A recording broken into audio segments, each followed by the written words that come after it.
Good evening. KCTA കോട്ടയത്തിൻ്റെ ഉണർവ് എന്ന് പറയുന്ന പ്രോഗ്രാമിൻ്റെ മൂന്നാമത്തെ സെഷനാണിത്. വളരെ മനോഹരമായ ഒരു സൈക്കോളജിക്കൽ ടോപ്പിക്കാണ് ഇന്ന് നമ്മൾ കേൾക്കാൻ പോകുന്നത്. മാനസിക സമ്മർദ്ദങ്ങൾ, അതിൻ്റെ കാരണങ്ങൾ, പരിഹാരങ്ങൾ. ഇന്ന് നമ്മുടെ ചീഫ് ഗസ്റ്റായിട്ട് എത്തിയിരിക്കുന്നത് KCTAയുടെ സംസ്ഥാന ജനറൽ സെക്രട്ടറിയാണ് ഉഷാകുമാരി മാം. ഉഷാകുമാരി മാമിനെ അതുപോലെ തന്നെ KCTAയുടെ സ്റ്റേറ്റ് വൈസ് പ്രസിഡന്റ് രാജേന്ദ്രൻ സാറുണ്ട്. മറ്റ് സ്റ്റേറ്റിൽ നിന്നുള്ള മറ്റ് ഡിസ്ട്രിക്റ്റിൽ നിന്നുള്ള പ്രധാനപ്പെട്ട കമ്മിറ്റി അംഗങ്ങൾ, അതുപോലെ അംഗങ്ങൾ എല്ലാവരും ഉണ്ട്. അതോടൊപ്പം മാറ്റിനി ഫെബ്രുവരിൻ്റെ പ്രിയപ്പെട്ടവരും. ഇന്നത്തെ ഗസ്റ്റ് സ്പീക്കിന് വേണ്ടി ഞാൻ ഉഷ മാമിനെ വെൽക്കം ചെയ്യാണ്. Usha ma'am, you are welcome. Thank you sir, thank you so much. എൻ്റെ പ്രിയപ്പെട്ടവർക്ക് എല്ലാവർക്കും നമസ്കാരം. Good evening all of you. ഒരുപാട് സന്തോഷത്തോടു കൂടിയിട്ടാണ് ഈ ഒരു മനോഹരമായ സായാഹ്നത്തിൽ ഇവിടെ ഒത്തുചേർന്നിരിക്കുന്നത്. നാം എല്ലാവരും KCTA, Kerala counsellors and trainers association, കേരളത്തിലെ പ്രഗത്ഭരായ കൗൺസിലേഴ്സിനെയും ട്രെയിനേഴ്സിനെയും അണിനിരത്തിക്കൊണ്ടാണ് ഈ സംഘടന രൂപീകൃതമായിട്ടുള്ളത്. സമൂഹത്തിൽ നമുക്ക് ചുറ്റും പല രീതിയിലുള്ള മാനസികമായ വെല്ലുവിളികൾ നേരിടുന്ന ഒട്ടേറെ പേരിലേക്ക് നമ്മുടെ സേവനം ലഭ്യമാക്കുക അല്ലെങ്കിൽ വ്യാപിപ്പിക്കുക എന്നതാണ് നമ്മുടെ ഈ സംഘടനയുടെ പ്രധാനമായ ലക്ഷ്യം. കേരളത്തിലെ എല്ലാ ജില്ലകളിലും ഈ സംഘടനയുടെ ശാഖകൾ വ്യാപിച്ചു കിടക്കുന്നു. മാനസിക ആരോഗ്യ ദിനത്തോടനുബന്ധിച്ച് ഒരാഴ്ച കാലത്തോളം ഈ മാറ്റിനി ഫ്രീ വെബിനാർ എന്ന ഈ സൂം പ്ലാറ്റ്ഫോമിലൂടെ KCTA കോട്ടയം ജില്ലയുടെ നേതൃത്വത്തിൽ program director Shri doctor Sabu Keralam sir അണിയിച്ചൊരുക്കിയ മനോഹരമായ വെബിനാറാണ് നാം പങ്കെടുത്ത് ഒട്ടേറെ വിജയപ്രദമാക്കിയത്. അതിന്റെ പിന്തുടർച്ച എന്നോണമാണ് ഉണർവ് 2025 എന്ന പ്രോഗ്രാം എല്ലാ തിങ്കളാഴ്ചയും ഇതൊരു വീക്ക്ലി വെബിനാർ ആയിട്ട് നടത്താനായിട്ട് അനൗൺസ് ചെയ്യുകയാണ് ഉണ്ടായത്. ഈ വെബിനാറിന്റെ KCTA കോട്ടയം ഭാരവാഹികൾ എത്ര മനോഹരമായിട്ടാണ് ഈ ചുരുക്കിയതിനെ ഞാൻ അവരെ പ്രത്യേകമായിട്ട് അഭിനന്ദിക്കാനും കൂടി ഈ ഒരു അവസരം ഉപയോഗിക്കുകയാണ്. ഇന്ന് ഉണർവ് 2025 മൂന്നാമത്തെ ഡേ ആണ്. ഏറെ അഭിമാനത്തോടെ, അതിലേറെ ഹൃദയം നിറഞ്ഞ സന്തോഷത്തോടെ ഇന്ന് ക്ലാസ് എടുക്കാൻ ഇവിടെ എത്തിയിരിക്കുന്ന ഇടുക്കി ജില്ലയുടെ പ്രിയങ്കരിയായ ജോയിന്റ് സെക്രട്ടറി ശ്രീമതി വത്സമ്മ മാഡത്തെ നിങ്ങൾക്ക് മുമ്പിൽ ഞാൻ പരിചയപ്പെടുത്തുകയാണ്. വത്സമ്മ അഗസ്റ്റിൻ ഇടുക്കി ജില്ലയുടെ ജോയിന്റ് സെക്രട്ടറിയാണ്. Family councillor, student counsellor, mentor, trainer, അതുപോലെ കരിയർ ഗൈഡൻസ് തുടങ്ങിയ ഒട്ടേറെ മേഖലകളിൽ തൻ്റെ പ്രാഗൽഭ്യം തെളിയിച്ചുകൊണ്ടിരിക്കുന്ന ഒരു വ്യക്തിത്വത്തിന് ഉടമയാണ്. Bachelor in honours in counselling and psychology, അതുപോലെ സൈക്കോതെറാപ്പി, NLP, അതുപോലെ TA, ഇക്കിഗായ്, മൈൻഡ്ഫുൾനെസ് എന്നിങ്ങനെ നിരവധി അക്കാഡമിക് ക്വാളിഫിക്കേഷൻസിന് ഉടമ കൂടിയാണ് ശ്രീമതി വത്സമ്മ മാം. അതുപോലെ തൊടുപുഴ ഒളമറ്റം തൻ്റെ വീടിന് സമീപം പ്രവർത്തിക്കുന്ന ആശ്രയ കൗൺസിലിംഗ് സെന്ററിന്റെ ഡയറക്ടർ കൂടിയാണ്.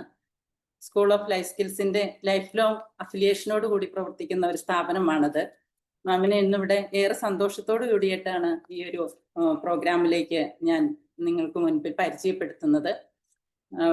ബിസിനസ്സുകാരനും പ്രശസ്ത ഗായകനുമായിട്ടുള്ള ശ്രീ അഗസ്റ്റിൻ സാറാണ് ഭർത്താവ്. 2 ആൺമക്കളാണ്, രണ്ടുപേരും കുടുംബമായിട്ട് ജീവിക്കുന്നു.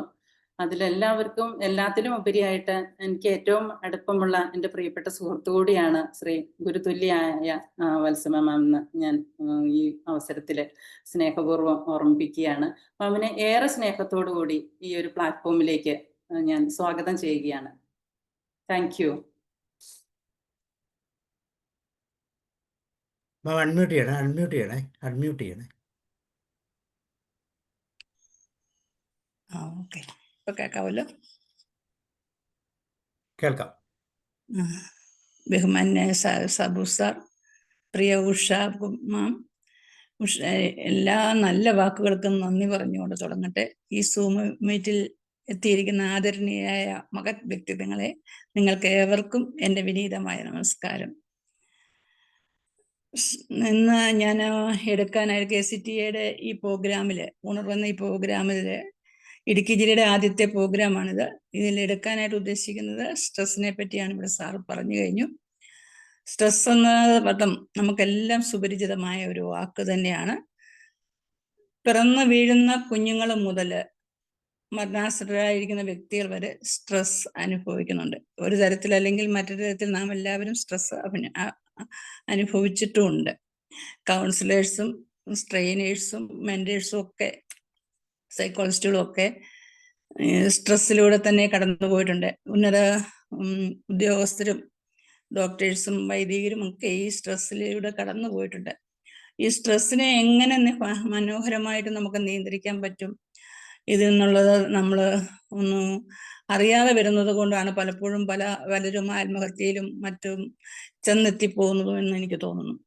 നമ്മളിൽ സ്ട്രെസ് എന്തുമാത്രം ഉണ്ടോ എന്ന് തിരിച്ചറിയുകയും നമുക്ക് ഈ ക്ലാസ്സിലൂടെ ചെയ്യാൻ പറ്റുമെന്ന് ഞാൻ പ്രതീക്ഷിക്കുന്നു. നാം പലപ്പോഴും തെറ്റിദ്ധരിച്ചിരിക്കുന്ന ഒരു വാക്കാണ് സ്ട്രെസ് എന്നത്. അതുപോലെ തന്നെ ആരോഗ്യം എന്നതും. എന്താണ് നമ്മുടെ ആരോഗ്യം എന്ന് ചോദിച്ചാൽ നമ്മൾ പറയും രോഗമില്ലാത്ത അവസ്ഥയാണ്, എൻ്റെ ആരോഗ്യം, എനിക്ക് യാതൊരു രോഗവും ഇല്ല എന്ന് പറയും. എന്നാൽ ശാരീരികവും മാനസികവും സാമൂഹികവുമായ ഊർജ്ജസ്വലതയോടെ ഇരിക്കുന്ന വെൽബീയിങ് ആയിട്ടിരിക്കുന്ന അവസ്ഥയാണ് WHO മെന്റൽ ഹെൽത്ത് എന്ന് പറയുന്നത്, വേൾഡ് ഹെൽത്ത് അസോസിയേഷൻ. ആരോഗ്യമുള്ള ഒരു പ്രകൃതി നമുക്കുണ്ടെങ്കിലേ ആരോഗ്യമുള്ള ഒരു ശരീരവും മനസ്സും നമുക്കുണ്ടാകത്തുള്ളൂ. ഒരു വ്യക്തി സ്വന്തം കഴിവുകളെ തിരിച്ചറിഞ്ഞ് അവ ഉപയോഗപ്പെടുത്തി സാധാരണ ജീവിതത്തിലുണ്ടാകുന്ന ക്ലേശങ്ങളെ ഫലപ്രദമായി നേരിടാൻ പ്രാപ്തമാക്കുന്നതാണ് മാനസിക ആരോഗ്യം എന്നാണ് WHO ഡെഫിനിഷന്. സർവ്വസാധാരണമായി ഉപയോഗിക്കുന്ന ഒരു വാക്കാണ് സ്ട്രെസ് എന്ന്. കൊച്ചുകുട്ടികൾ പോലും ഉപയോഗിക്കുന്നുണ്ട്. എല്ലാവരും സ്ട്രെസ് എന്ന് പറയാൻ ഒരു സന്തോഷം കാണിക്കുകയും ചെയ്യാറുണ്ട്. സ്ട്രെസ് പല കാരണങ്ങൾ കൊണ്ടും നമുക്കുണ്ടാകാറുണ്ട്. ശാരീരിക കാരണങ്ങളും ഉണ്ടാകാം, മാനസികവും സാമൂഹികവും ജോലി സംബന്ധമായതും ദൈനംദിന പ്രശ്നങ്ങൾ കൊണ്ടും കാലാവസ്ഥയുടെ വ്യതിയാനങ്ങൾ കൊണ്ടും പരിസ്ഥിതിയിൽ ഉണ്ടാകുന്ന മാറ്റങ്ങൾ കൊണ്ടും സ്ട്രെസ് നമുക്ക് ഉണ്ടാകാറുണ്ട്. ചിലപ്പം ഇരുണ്ടു മൂടിയ അന്തരീക്ഷങ്ങളൊക്കെ നമ്മളെ അസ്വസ്ഥപ്പെടുത്താറുണ്ട്. ഇതൊക്കെ നമ്മുടെ മാനസിക ആരോഗ്യത്തെ ബാധിക്കാറുണ്ട്. നമ്മുടെ പരിസ്ഥിതി ആരോഗ്യമുള്ളതായിരിക്കുകയും ചുറ്റുപാടുകൾ പ്രസന്റ് ആയിരിക്കുകയും ചെയ്താൽ മാത്രമേ നമുക്ക് ആരോഗ്യമുണ്ടാവുള്ളൂ. അതിനാണ് എൻവയറമെന്റൽ ഹെൽത്ത് എന്ന് പറഞ്ഞാൽ. ആരോഗ്യമുള്ള പ്രകൃതി ഉണ്ടെങ്കിലേ ആരോഗ്യം നമ്മളിൽ ഉണ്ടാകത്തുള്ളൂ. അമേരിക്കൻ പബ്ലിക് ഹെൽത്ത് അസോസിയേഷന്റെ കീഴിൽ പബ്ലിക് ഹെൽത്തിന്റെ കീഴിൽ വരുന്നതാണ് എൻവയറമെന്റൽ ഹെൽത്ത്. അതിൻ്റെ ഒരു പോഷക ശാഖയാണ്. എൻവയറമെന്റൽ ഹെൽത്ത് എന്ന് പറഞ്ഞ് ഫോക്കസ് ചെയ്യുന്നത് ആളുകൾ അവരുടെ ചുറ്റുപാടുകളുമായുള്ള ഇടപെടലുകളിൽ ശ്രദ്ധ കേന്ദ്രീകരിക്കുകയും ആരോഗ്യവും ക്ഷേമവും സുരക്ഷിതവുമായ ഒരു സമൂഹത്തെ കെട്ടിപ്പടുക്കുകയും എന്നുള്ളതാണ്. സമൂഹം എന്നതെന്ന് പറയുമ്പോൾ നാം എല്ലാവരും അതിനകത്തെ ഭാഗഭാഗിത്വമുള്ളവരാണ്. അപ്പം നമ്മളിലൊക്കെ ആരോഗ്യമുള്ളവർ ആയിരിക്കുകയും നാം ഈ ഫീൽഡിൽ സുരക്ഷിതരാകുകയും ചെയ്യുന്നതിന് എൻവയറമെന്റൽ ഹെൽത്ത് നമുക്ക് ആവശ്യമാണ്. അതുവഴി സമൂഹത്തെ മെച്ചപ്പെടുത്താനും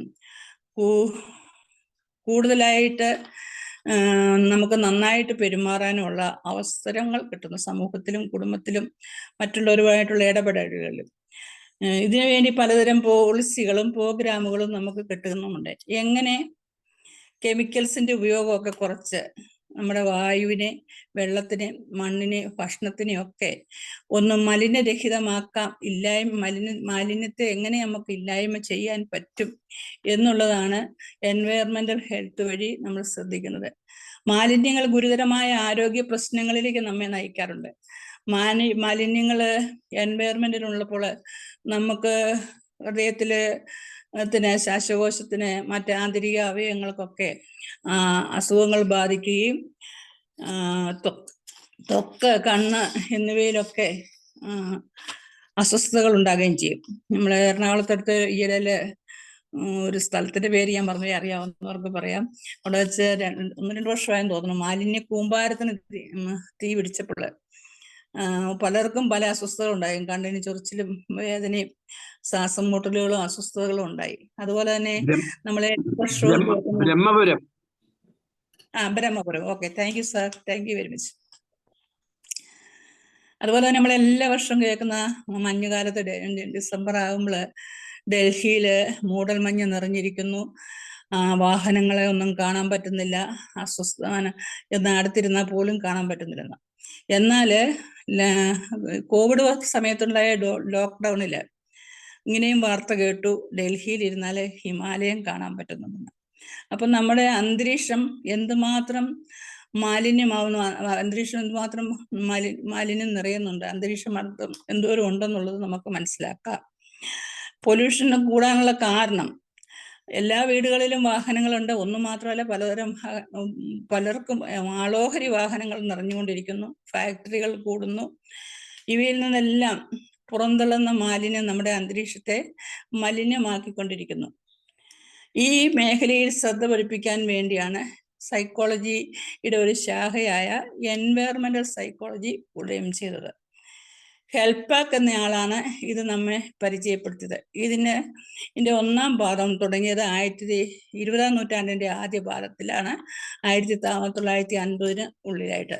അദ്ദേഹം കണ്ടെത്തിയ കാര്യം എന്ന് പറയുന്നത്, പലതരം സ്റ്റിമുലേഷൻസ് ഉണ്ടാകുന്നുണ്ട് നമുക്ക്. കളറ്, ഫോമ്, സൂര്യന്, ചന്ദ്രന്, അതെല്ലാം നമ്മുടെ ആരോഗ്യത്തെ ബാധിക്കുന്നുണ്ട്. പിന്നീട് കണ്ടെത്തിയ കാര്യങ്ങൾ നഗരവൽക്കരണം, ആൾക്കൂട്ടം, തിരക്കുകൾ ഉണ്ടാകുന്നതും ഇതെല്ലാം നമ്മുടെ സ്ട്രെസ്സിനെ വർദ്ധിപ്പിക്കുന്നുണ്ട്. ഈ മേഖലയിൽ ഗവേഷണം നടത്തിയ ആളാണ് കേക്ക് എന്ന വ്യക്തി. അദ്ദേഹം 1970 ഇത് ഗവേഷണം നടത്താനുള്ള കാരണം പേഴ്സണാലിറ്റിയെ മെഷർ ചെയ്യുക എന്നുള്ളതായിരുന്നു. ഈ മേഖലയിൽ പ്രൊഫാൻസ്കൈയുടെ പ്രവർത്തനങ്ങൾ മികച്ചതാണ്. എൻവയറമെന്റൽ സൈക്കോളജിയുടെ വളർച്ചയും അതിൻ്റെ നിലവിലെ സമീപനങ്ങളും വാർഷിക അവലോകന പരമ്പര എന്ന ലേഖനത്തിൽ രേഖപ്പെടുത്തിയിട്ടുണ്ട്. പിന്നീട് ഇതിന്റെ രണ്ടാം ഘട്ടം വന്നത് 1960കളിലാണ്. അതൊരു പെട്ടെന്നുള്ള ദ്രുതഗതിയിലുള്ള ഒരു വികാസമായി തന്നെ സംഭവിച്ചു. അതിന്റെ ഫലമായിട്ട് സസ്റ്റൈനബിലിറ്റി എന്ന കൺസെപ്റ്റ് എത്തിച്ചേർന്നു. എൻവയറമെന്റൽ സൈക്കോളജി പഠിപ്പിക്കുന്നു. അത് സസ്റ്റൈനബിലിറ്റിയിലേക്ക് എത്തിക്കാനായിട്ട് വളരെയധികം പരിശ്രമിച്ചുകൊണ്ടിരിക്കുന്ന കാലഘട്ടം കൂടെയാണ്. പിന്നെ ഈ എൻവയറമെന്റൽ സൈക്കോളജിയുടെ നിർവചനം പറഞ്ഞാൽ തന്നെ അതിന്റെ ആശയം തന്നെ മനുഷ്യന്റെ സ്വഭാവം പ്രകൃതിയെ ബാധിക്കുന്നുണ്ട്, പ്രകൃതി മനുഷ്യന്റെ സ്വഭാവത്തെയും ബാധിക്കുന്നുണ്ട് എന്നുള്ളതാണ്.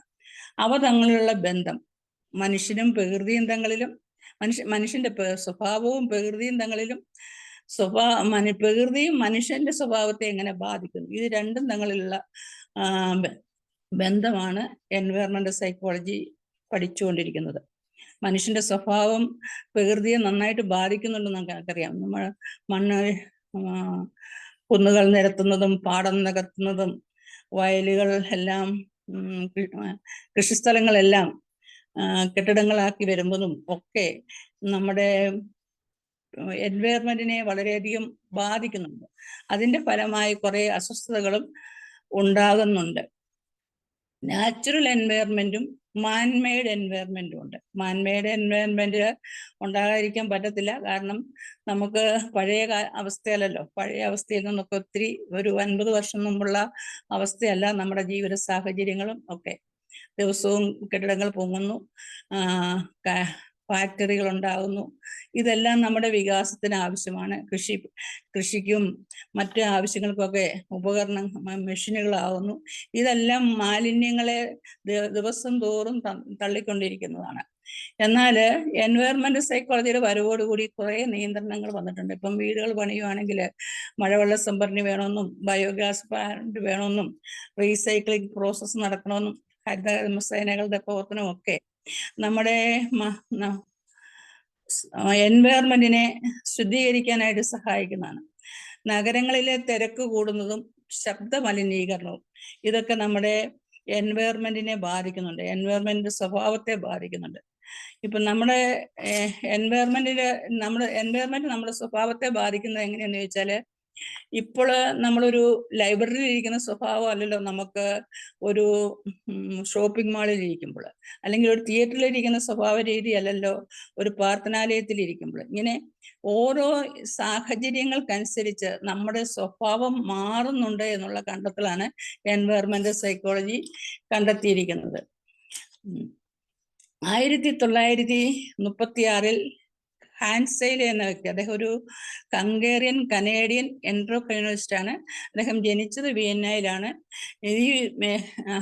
ഈ മേഖലയിൽ ധാരാളം റിസർച്ചുകളും അദ്ദേഹം നടത്തിയിട്ടുണ്ട്. ഹാൻസെയ്ലെ അറിയപ്പെടുന്നത് ഫാദർ ഓഫ് സ്ട്രെസ് റിസർച്ചർ എന്നാണ്.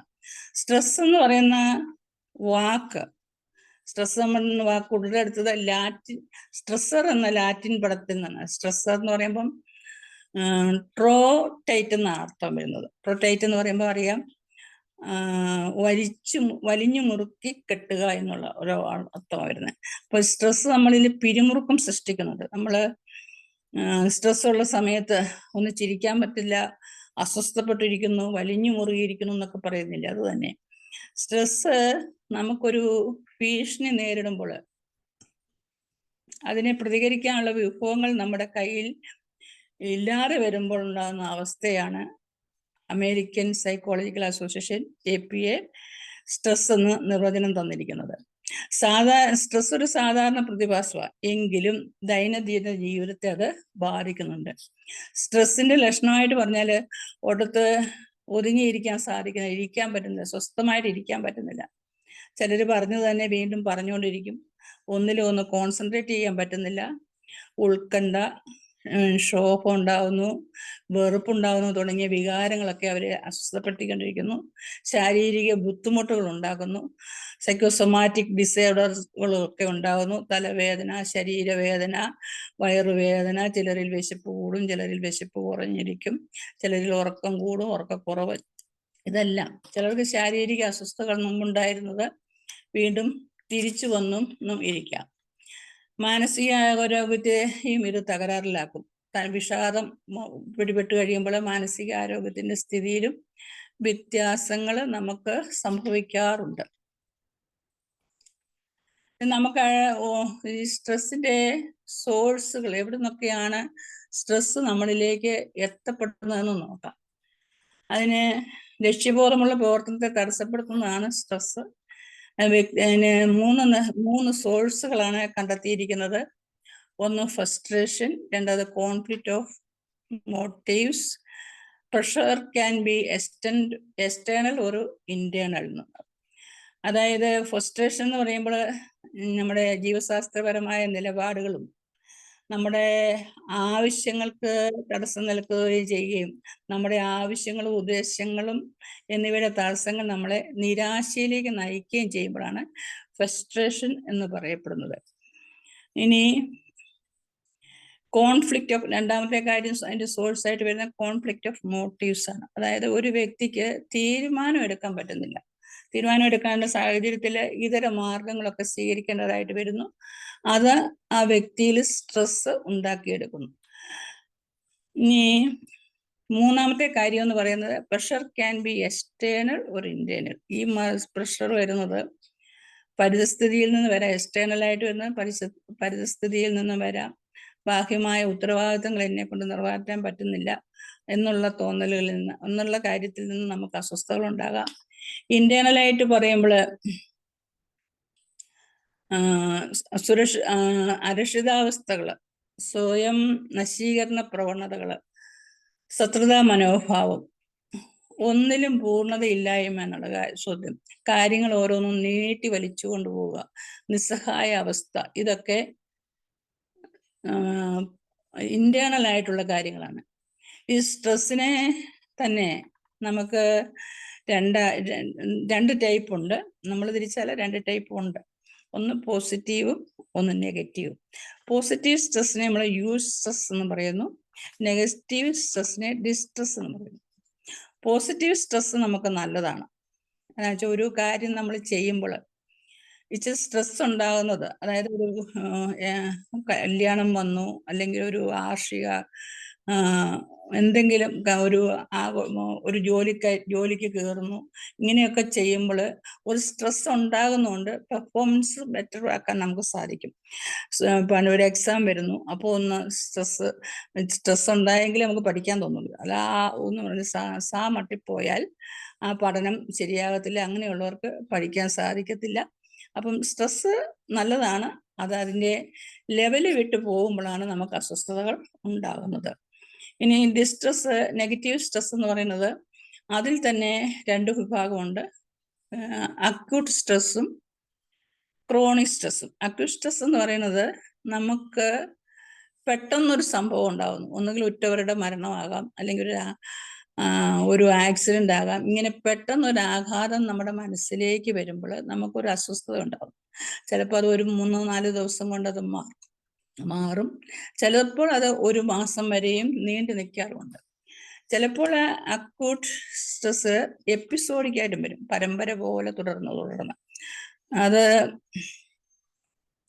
ഒരു വിഷമം വന്നു, അത് മാറി, അതിനുശേഷം വീണ്ടും വന്നു, ഇങ്ങനെ വന്നു പോയി കഴിയുമ്പോൾ അത് അസ്വസ്ഥതയിലേക്ക് നമ്മെ നയിക്കും.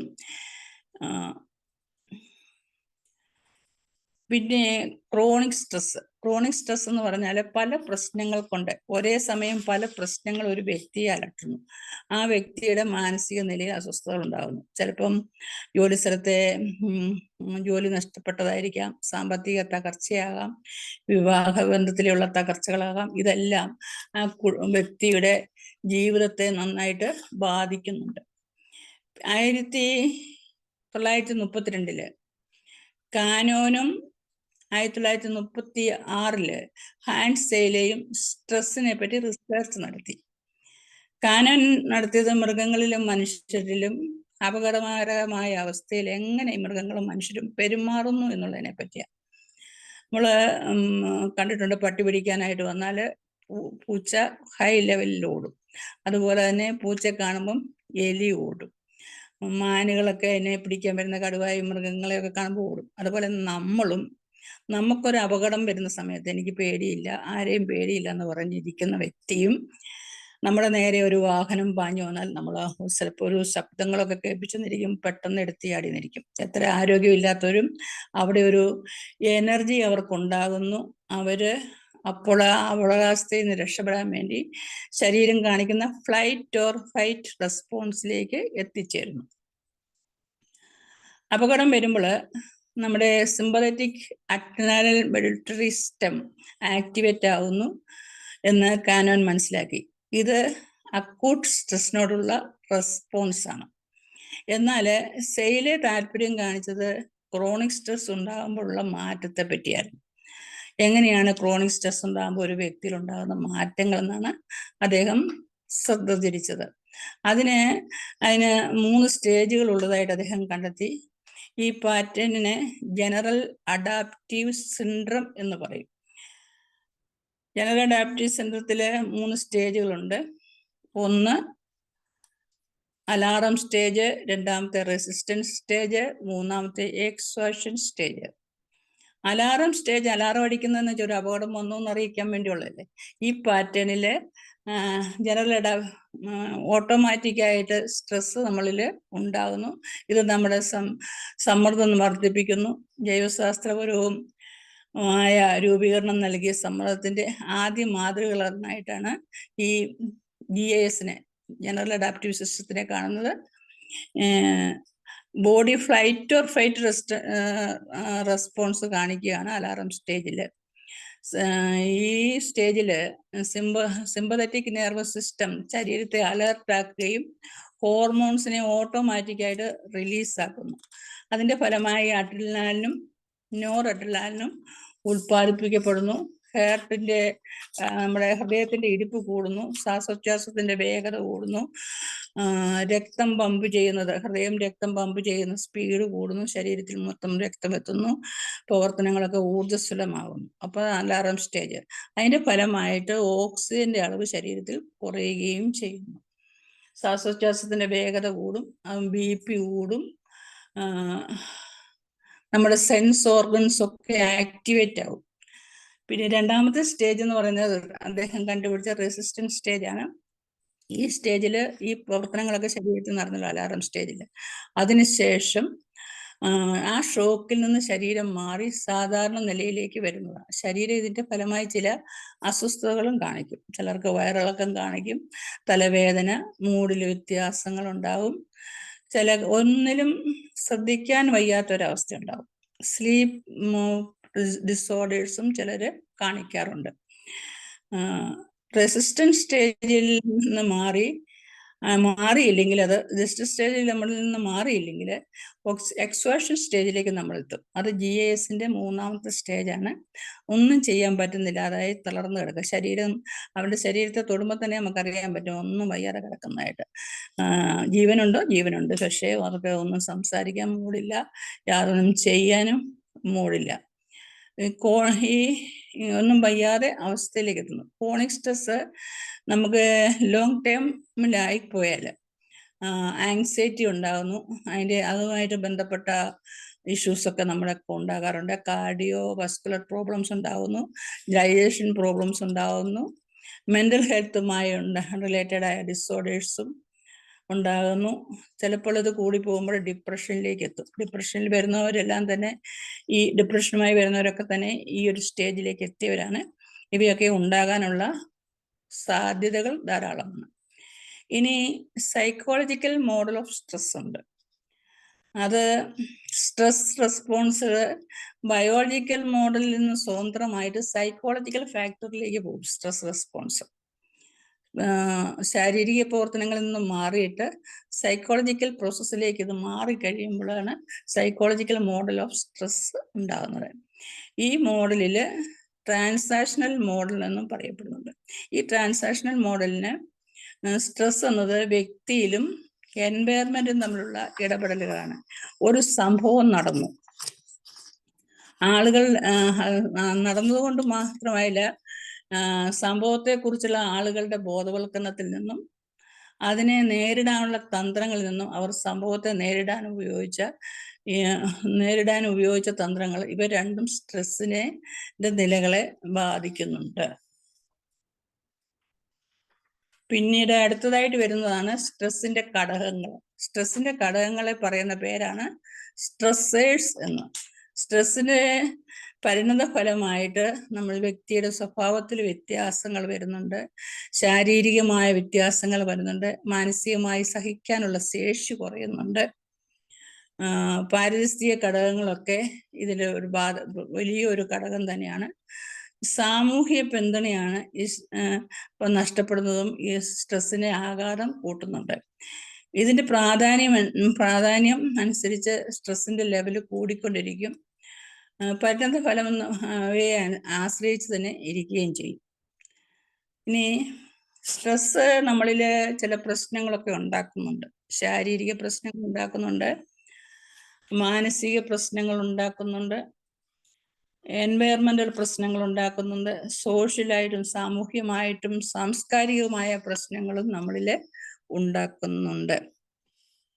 ശാരീരിക പ്രശ്നങ്ങൾ എന്ന് പറയുമ്പോൾ ശരീരത്തിൽ ഉണ്ടാകുന്ന മുറിവുകള്, രോഗങ്ങള്, പോഷകാഹാരത്തിന്റെ കുറവ്, അപര്യാപ്തമായ താമസ സൗകര്യമൊക്കെ അതിൽ ഉൾപ്പെടും. അങ്ങനെയുള്ള പ്രശ്നങ്ങളാണ് ശാരീരിക പ്രശ്നങ്ങളിലേക്ക് എത്തിക്കുന്നത്.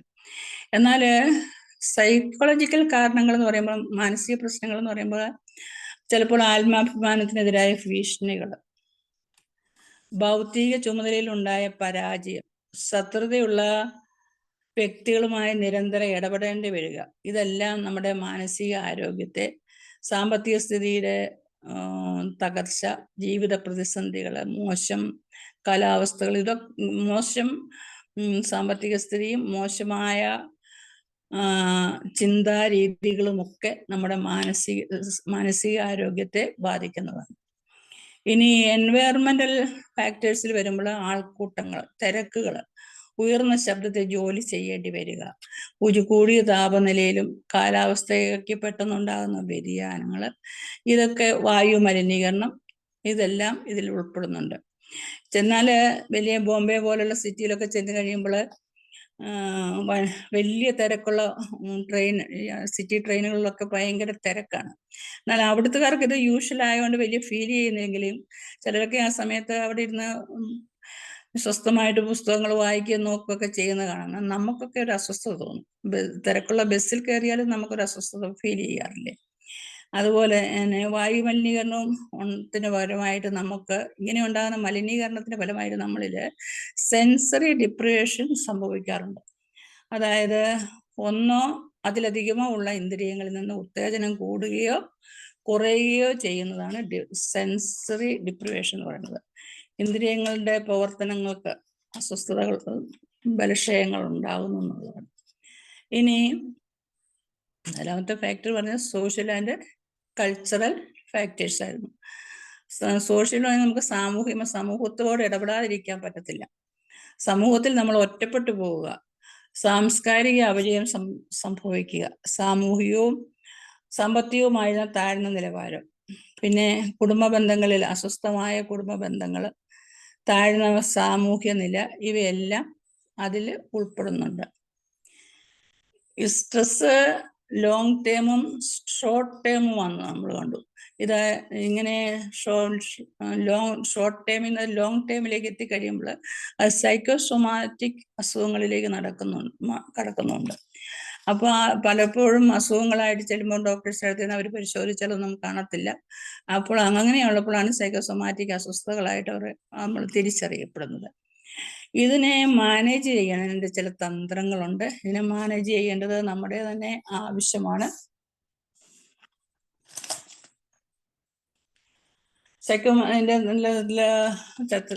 തത്വങ്ങൾ സ്ട്രാറ്റജീസിൽ എക്സസൈസുകൾ വരുന്നുണ്ട്. ചെസ് കളിക്കുക, ടെന്നീസ്, നടത്തം, ഇവയെല്ലാം സൈക്കോസൊമാറ്റിക് സ്ട്രാറ്റജികളിൽ പെടുന്ന കണക്കാണ്. പിന്നെ ജേക്കബ്സൺസ് റിലാക്സേഷൻ ടെക്നിക്ക്, സ്ട്രെസ്സും റിലാക്സേഷനും കൂടെ ഒന്നിച്ച് വരത്തില്ല, അത് രണ്ടും മാറി മാറി ചെയ്യുന്ന ടെക്നിക്കാണ് ജേക്കബ്സൺസ് റിലാക്സേഷൻ ടെക്നിക്ക് എന്ന് പറയുന്നത്. ഡോക്ടർ എൻബൺ ജേക്കബ്സൺ ആണ് ഇത് ഡെവലപ്പ് ചെയ്തത്. പിന്നീട് യോഗ ഇന്ത്യൻ മനഃശാസ്ത്രത്തിൽ നിന്നുള്ളതാണ്. യോഗ നമ്മുടെ ഭാരത സംസ്കാരത്തിൽ നിന്നുള്ളതാണ് നമുക്ക് അഭിമാനിക്കാൻ വകയുണ്ട്. സ്ഥിരമായി യോഗ ചെയ്യുന്നവർക്ക് മനസ്സിനെയും ശരീരത്തെയും നിയന്ത്രിക്കാനുള്ള കഴിവുണ്ടാകും. പെട്ടെന്ന് വികാരങ്ങളെ കടിമപ്പെട്ടു പോകാതിരിക്കാൻ സാധിക്കും. അതുപോലെ തന്നെ മെഡിറ്റേഷനും സാധിക്കുന്നുണ്ട്. ഡെയിലി മെഡിറ്റേഷൻ ചെയ്യുന്നവർക്ക് സെൽഫ് റിയലൈസേഷൻ സാധിക്കുന്നു. അവിടെ പെട്ടെന്ന് എടുത്തിയായുള്ള സംസാര രീതികളും പ്രവൃത്തികളും പലപ്പോഴും അസ്വസ്ഥതകൾ ഉണ്ടാക്കുന്നത്. നമ്മുടെ പ്രതികരണ ശേഷി, സമാധാനത്തിൽ പ്രതികരിക്കാനുള്ള കഴിവ് അവർക്കുണ്ടാകും.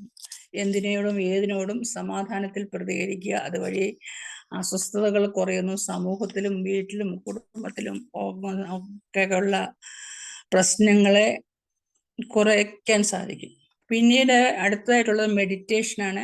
ഗൈഡഡ് മെഡിറ്റേഷൻ തന്നെ പലതരത്തിലുണ്ട്. ഗൈഡഡ് മെഡിറ്റേഷൻ ഉണ്ട്, മൈൻഡ്ഫുൾനെസ് മെഡിറ്റേഷൻ ഉണ്ട്. മൈൻഡ്ഫുൾനെസ് മെഡിറ്റേഷനെ പറ്റി ഈ സൂമിൽ പറയേണ്ട കാര്യമില്ല.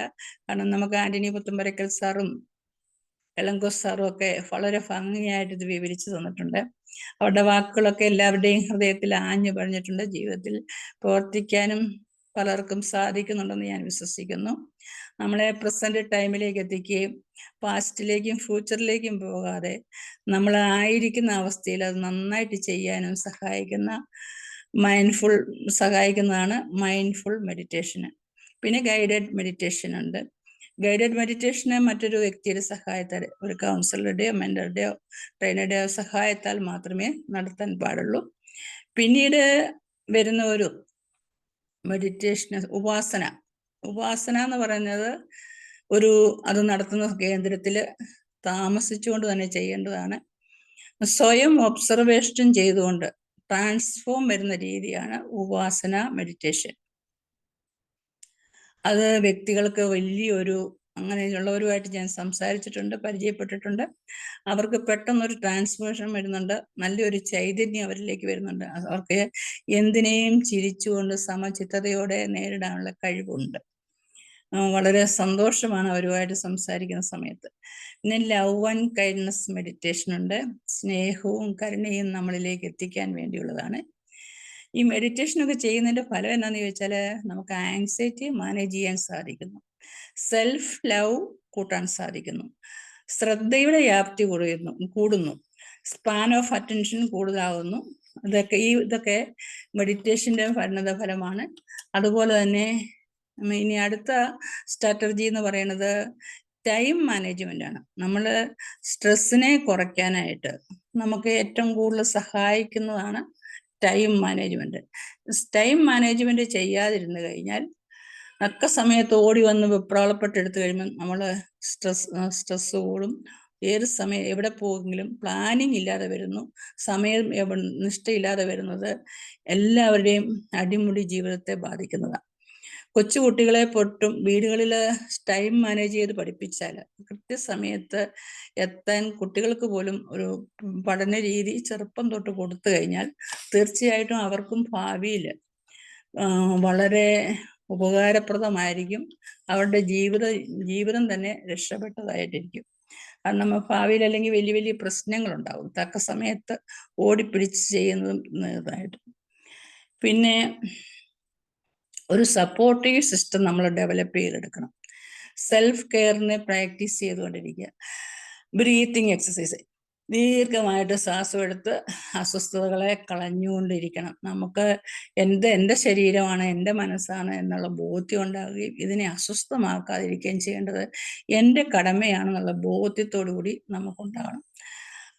ശാന്തമായി പ്രകോപനങ്ങൾ നമുക്ക് എപ്പോഴും ഉണ്ടായെന്നിരിക്കും. ആ സമയത്തൊക്കെ സമചിത്തതയോടെ പ്രവർത്തിക്കാൻ നമുക്ക് സാധിക്കും മെഡിറ്റേഷൻ കൊണ്ട്. ഓർക്കുക, ഞാൻ എന്നെ തന്നെയാണ് നശിപ്പിക്കണം എന്നുള്ളത്.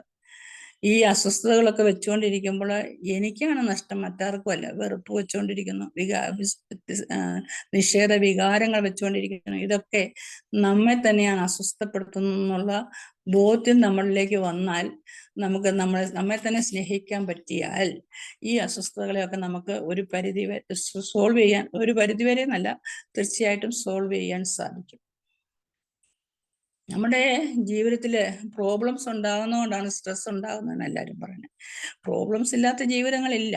പ്രോബ്ലം ഒന്നും ഇല്ലെങ്കിൽ പിന്നെ നമുക്കതിനെ എങ്ങനെ സോൾവ് ചെയ്യാൻ പറ്റും? സോൾവ് ചെയ്യുമ്പോൾ നമ്മളിലെ കഴിവുകളെ വർദ്ധിപ്പിക്കുകയല്ലേ ചെയ്യുന്നത്. ഈ ബോധ്യം നമുക്കുണ്ടാകണം. ഇതിനെ സോൾവ് ചെയ്യാൻ എനിക്ക് പറ്റുന്നത് കൊണ്ടാണ് ഈ പ്രശ്നം എനിക്കിലേക്ക് വന്നു ചേർന്നത്. ഇതെനിക്ക് സോൾവ് ചെയ്യാൻ പറ്റുമെന്ന് പറഞ്ഞു കഴിഞ്ഞാൽ, മനസ്സുകൊണ്ട് തന്നെ പറഞ്ഞു കഴിഞ്ഞാൽ ആ പ്രശ്നങ്ങളെ നമുക്ക് സോൾവ് ചെയ്യാൻ പറ്റും. അതിൻ്റെ മുമ്പിൽ നമ്മൾ തളർന്നു കുത്തിയിരിക്കേണ്ടവരല്ല, ഞാൻ അങ്ങനെ ഇരിക്കേണ്ടവളല്ല, അങ്ങനെ ഇരിക്കേണ്ടവനല്ല അല്ല എന്ന ബോധ്യം നമ്മുടെ ഉള്ളിൽ ഉണ്ടാകണം. ബൈബിളിൽ ഒരു വചനമുണ്ട്, ശാന്തമായ മറുപടി ക്രോധത്തെ ശമിപ്പിക്കുന്നു. ഈ വചനം നമുക്ക് ജീവിതത്തിൽ പ്രാവർത്തികമാക്കണമെങ്കിൽ നമ്മുടെ മനസ്സ് ശാന്തമാകണം. നമ്മൾ ശാന്തമായിരുന്നു കഴിഞ്ഞാൽ തീർച്ചയായിട്ടും നമ്മുടെ ലൈഫ് വളരെ സന്തോഷപ്രദമാവും, ഹാപ്പിനെസ് നമ്മുടെ ജീവിതത്തിൽ ഉണ്ടാവും.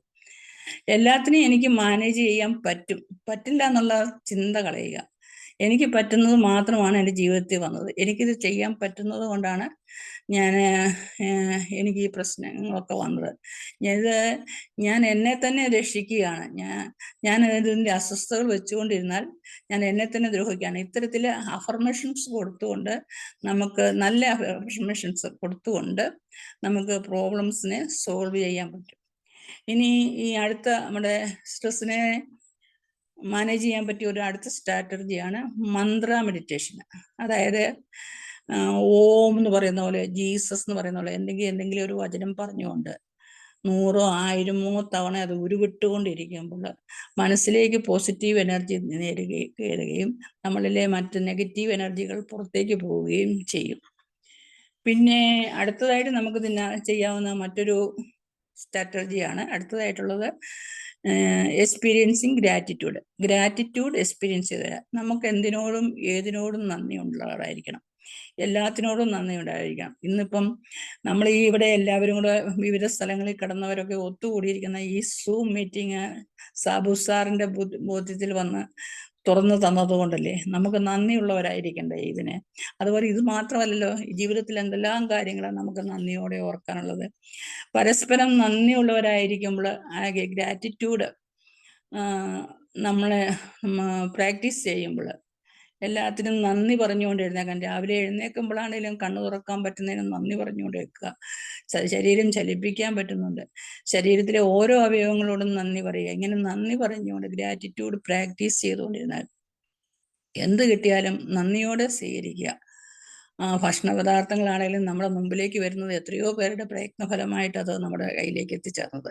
ആ ബോധ്യം നമ്മുടെ മനസ്സിലേക്ക് വന്നാൽ ഒന്നിനും രുചിയില്ല എന്ന് പറയാൻ സാധിക്കത്തില്ല, ഇതിന് കുഴപ്പമാണെന്ന് പറയാൻ സാധിക്കത്തില്ല, എന്നീ അസ്വസ്ഥതകൾ നമ്മളിൽ നിന്ന് തനിയെ വിട്ടുപോവുകയും ചെയ്യും. ഡെയിലി മെഡിറ്റേഷൻ കൊണ്ട് ഉണ്ടാകുന്ന ഗുണം എന്നാന്ന് ചോദിച്ചാൽ പോസിറ്റീവ് ഹോർമോൺസ് നമ്മുടെ ശരീരത്തിൽ കൂടുതൽ ഉണ്ടാവുകയും ഹാപ്പിനെസ് കൂടുകയും ചെയ്യും. ഹാപ്പിനെസ് നമ്മളെ നല്ല രീതിയിൽ പ്രവർത്തിക്കാൻ സാധിക്കും. നമ്മളെ കാണുന്നവർക്ക് തന്നെ ഒരു സന്തോഷം തോന്നും. എക്സാമ്പിളായിട്ട് നമ്മുടെ ഇവിടെ ഉഷാ മാം ഇരിപ്പുണ്ട്. പിന്നെ ഡെയിലി മെഡിറ്റേഷന് ഗുണങ്ങളുണ്ട് പറഞ്ഞത്. പിന്നെ ബ്രെയിനിൻ്റെ ഒരു പ്രത്യേകത, നമ്മുടെ മനസ്സിൻ്റെ ബ്രെയിനിൻ്റെ പ്രത്യേകത പറഞ്ഞാൽ നെഗറ്റീവ്സിനെ പോസിറ്റീവ്സിനേക്കാളും കൂടുതൽ വേഗം പിടിച്ചെടുക്കാൻ. അതിൻ്റെ ഉദാഹരണം വേണമെങ്കിൽ കൊച്ചുകുട്ടികളെയൊക്കെ ഒരു ചിത്തകാര്യം പറഞ്ഞാൽ അവർ പെട്ടെന്ന് റിപ്പീറ്റ് ചെയ്തുകൊണ്ടിരിക്കും. അപ്പം നല്ല നല്ല കാര്യങ്ങൾ ചിന്തിക്കാനും നല്ലത് പറയാനും നമ്മൾ ശ്രദ്ധിക്കുക. സ്ട്രെസ് നമുക്ക് മാനസിക അസ്വസ്ഥത ഉണ്ടാക്കുകയും എല്ലാ മാനസിക രോഗങ്ങളും സ്ട്രെസ്സിൽ നിന്ന് തന്നെയാണ് ഉണ്ടാകുന്നതെന്ന ബോധ്യം നമുക്കുണ്ടാകണം. ഇനി തെറാപ്പികൾ പറയുകയാണെങ്കിൽ അക്യൂട്ട് സ്ട്രെസ്സിന് കൊടുക്കുന്ന തെറാപ്പി ബിഹേവിയർ തെറാപ്പിയാണ്. ക്രോണിക് സ്ട്രെസ് വരുന്ന പഴയ പ്രശ്നങ്ങളും ഇപ്പോഴത്തെ പ്രശ്നവുമായി കൂടി ചേർന്ന പ്രശ്നം ഗുരുതരമായിട്ട് വരുന്നവർക്ക് കൊടുക്കുന്ന CBT കൗൺസിലിംഗ് ആണ്, CBT തെറാപ്പിയാണ്. അത് 6 മുതൽ 12 സെക്ഷൻ വരെ ചിലപ്പോഴൊക്കെ എടുക്കാറുണ്ട്. കൗൺസിലിംഗ് വരുന്നതിൻ്റെ വലിയ ആവശ്യങ്ങൾ വരുന്നത് സ്ട്രെസ് കൂടുമ്പോഴാണ്. സ്ട്രെസ്സിനെ ഇല്ലാതാക്കാൻ കൗൺസിലിംഗ് സഹായിക്കാറുണ്ട്. എല്ലാ പ്രശ്നങ്ങളുടെയും അടിത്തറ സ്ട്രെസ്സിൽ നിന്ന് തന്നെയാണ്. ഒരു ഇൻസൈറ്റ് കിട്ടിയവർക്ക് മാത്രമേ സ്ട്രെസ്സിനെ കൗൺസിലിങ്ങിന് വരാൻ സാധിക്കത്തുള്ളൂ. നമ്മൾ സ്ട്രെസ്സിൻ്റെ കാര്യങ്ങളൊക്കെ പറഞ്ഞെങ്കിലും ഈ സ്ട്രെസ്സിനെ നമുക്കൊന്ന് അളക്കാൻ പറ്റും. എങ്ങനെ സ്ട്രെസ്സിനെ അളക്കാൻ പറ്റുന്ന നോക്കാം. ഈ സ്ട്രെസ്സിനെ അളക്കുന്നത് വഴി അതിൻ്റെ ഏറ്റവും കൂടുതൽ ഗുണം കിട്ടുന്നത് ഓർഗനൈസേഷനുകൾക്കാണ്. ഓർഗനൈസേഷനിലെ സ്റ്റാഫുകളുടെ സ്ട്രെസ്സിൻ്റെ നിലവാരം അളന്നു കഴിഞ്ഞാൽ അവർക്ക് ഏത് മേഖലയിലാണോ സ്ട്രെസ് ഉള്ളത് അത് കൊടുത്ത് അതിൻ്റെ ആ സ്ട്രെസ്സിനെ മനസ്സിലാക്കി അവരുടെ പ്രശ്നം സോൾവ് ചെയ്ത് കഴിഞ്ഞാൽ ഓർഗനൈസേഷൻ്റെ പ്രവർത്തനങ്ങൾ കുറച്ചുകൂടി മെച്ചപ്പെടും, അവരുടെ പ്രൊഡക്ടിവിറ്റി കൂടും. അങ്ങനെ ആ ഓർഗനൈസേഷനെ നല്ല നിലയിലേക്ക് എത്തിക്കാൻ പറ്റും. ഓർഗനൈസേഷണൽ ബിഹേവിയർ എന്നും പറഞ്ഞൊരു സബ്ജക്റ്റ് തന്നെ സൈക്കോളജിയിലുണ്ട്. ഓർഗനൈസേഷനിൽ എങ്ങനെ നന്നായിട്ട് പെരുമാറണം എന്നുള്ളത്. ഇതിന് ഈ സ്ട്രെസ് അസസ്മെന്റിന് ഉപയോഗിക്കുന്ന ടൂള് പെർസീവ്ഡ് സ്ട്രെസ് സ്കെയിൽ എന്നതാണ്. ഇത് APAയുടെ അമേരിക്കൻ സൈക്കോളജിക്കൽ അസോസിയേഷൻ്റെ അംഗീകാരമുള്ള ടൂളാണ്. അല്ലാത്ത ടൂളുകളൊന്നും ഉപയോഗിക്കാൻ പാടില്ല. എക്സാമിനർക്ക് അതിനുള്ള അവകാശമില്ല. ഈ ടൂളിലുള്ളത് ക്വസ്റ്റ്യനെയറുകളുണ്ട്, ചെക്ക് ലിസ്റ്റ് ഉണ്ട്, പേഴ്സണൽ ഇൻ്റർവ്യൂ ഉണ്ട്. ഈ 3 തരത്തിലാണ് ഈ പെർസീവ്ഡ് സ്ട്രെസ് സ്കെയിലിൽ ഉള്ളത്. അതിൽ ക്വസ്റ്റ്യനെയർ എന്ന് പറയുന്നത് സ്ട്രക്ചേർഡ് ആൻഡ് സ്റ്റാൻഡേർഡ് ക്വസ്റ്റ്യൻസ് ആണ്. ഇതിൻ്റെ ക്വസ്റ്റ്യൻസ് ഒന്നും നമുക്ക് മാറ്റാൻ അധികാരമില്ല, എക്സാമിനർക്ക് മാറ്റാൻ പറ്റത്തില്ല. ആ ക്വസ്റ്റ്യൻസ് അതേപടി തന്നെ കൊടുക്കണം. അത് ക്ലയൻസിൻ്റെ കയ്യിൽ കൊടുത്തു കഴിഞ്ഞാൽ അതിനകത്ത് 5 ആൻസേഴ്സ് കാണും. ഏത് ആൻസർ ടിക്ക് ചെയ്താലും അത് ശരിയായിരിക്കും. ശരിയോ തെറ്റോ എന്നുള്ളതിൽ തെറ്റെന്നുള്ള വാക്കവിടെ ഇല്ല, എല്ലാ ആൻസറും ശരിയാണ്. ക്ലയൻറ്റിൻ്റെ കയ്യിൽ കൊടുത്തു കഴിഞ്ഞാൽ ക്ലയൻറ്റ് ഒരുപാട് സമയം എടുത്ത് അത് ആലോചിച്ച് മാർക്ക് ചെയ്യേണ്ട കാര്യമൊന്നുമില്ല. ടിക് ടിക് ചെയ്തു പോയാൽ മതി, ആദ്യം കിട്ടുന്ന ആൻസർ തന്നെ ശരിയായിരിക്കും. ഇത് ലിക്കർട്ട് സ്കെയിലിലാണ് എടുക്കുന്നത്. Agree, don't agree, never agree എന്നൊക്കെ പറഞ്ഞ് 5 ആൻസർ ഉണ്ടായിരിക്കും. ചില ക്വസ്റ്റ്യനിൽ 146 ക്വസ്റ്റ്യൻസ് ഉണ്ടായിരിക്കും, ചിലതിൽ 130 ആയിരിക്കും, ചിലതിൽ 150 ക്വസ്റ്റ്യൻസ് ആയിരിക്കും. അതിൽ തന്നെ നെഗറ്റീവ് ക്വസ്റ്റ്യൻസും ഉണ്ട്, പോസിറ്റീവ് ക്വസ്റ്റ്യൻസും ഉണ്ട്. പോസിറ്റീവ് ക്വസ്റ്റ്യൻസിന് 1, 2, 3, 4, 5 എന്നും പറഞ്ഞ് നമ്മൾ മാർക്കിട്ട് പോകും. നെഗറ്റീവ് ക്വസ്റ്റ്യൻസിന് 5, 4, 3, 2, 1 എന്ന് മാർക്കിട്ട് പോകും. അതിൽ ഓരോ ചാർട്ടിലും പോസിറ്റീവ് ക്വസ്റ്റ്യൻ ഏതെന്നും നെഗറ്റീവ് ക്വസ്റ്റ്യൻ ഏതെന്നും ഉണ്ടാകും. ചില ചാർട്ടിൽ 12 നെഗറ്റീവ് ക്വസ്റ്റ്യൻസ് ഒക്കെ കാണും. അതിൽ ഇങ്ങനെ എടുത്തു കഴിയുമ്പോൾ, ഈ ആൻസർ കിട്ടിക്കഴിയുമ്പോൾ ഇവരുടെ സ്ട്രെസ് ലെവല് ലോ ആണ്. ഇന്റർപ്രറ്റ് ചെയ്ത് കഴിഞ്ഞാൽ നമുക്കറിയാൻ പറ്റും ലോ ആണോ, മീഡിയം ആണോ, ഹൈ ആണോ എന്ന്. അത് ഈ ടെസ്റ്റ് എന്ന് പറഞ്ഞാൽ റിലയബിൾ ആണ്, വാല്യബിൾ ആണ്. ചെക്ക് ലിസ്റ്റിലും ക്വസ്റ്റ്യനെയർ തന്നെയാണുള്ളത്. പേഴ്സണൽ ഇന്റർവ്യൂ എന്ന് പറയുന്നത് ചിലവേറിയതും ബുദ്ധിമുട്ടേറിയതുമാണ്.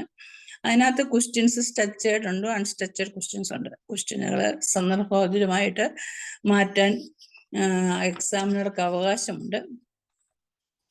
പിന്നെ ജോബ് സ്ട്രെസ്സും ഒക്യുപ്പേഷണൽ സ്ട്രെസ്സും 2 തരം ക്വസ്റ്റ്യനെയറുകളാണുള്ളത്. അത് ഓർഗനൈസേഷനുകളിൽ ഇത് ഏറ്റവും പ്രയോജനപ്രദമാണ്. ഓർഗനൈസേഷന്റെ പ്രവർത്തനത്തെ മെച്ചപ്പെടുത്താൻ വേണ്ടി.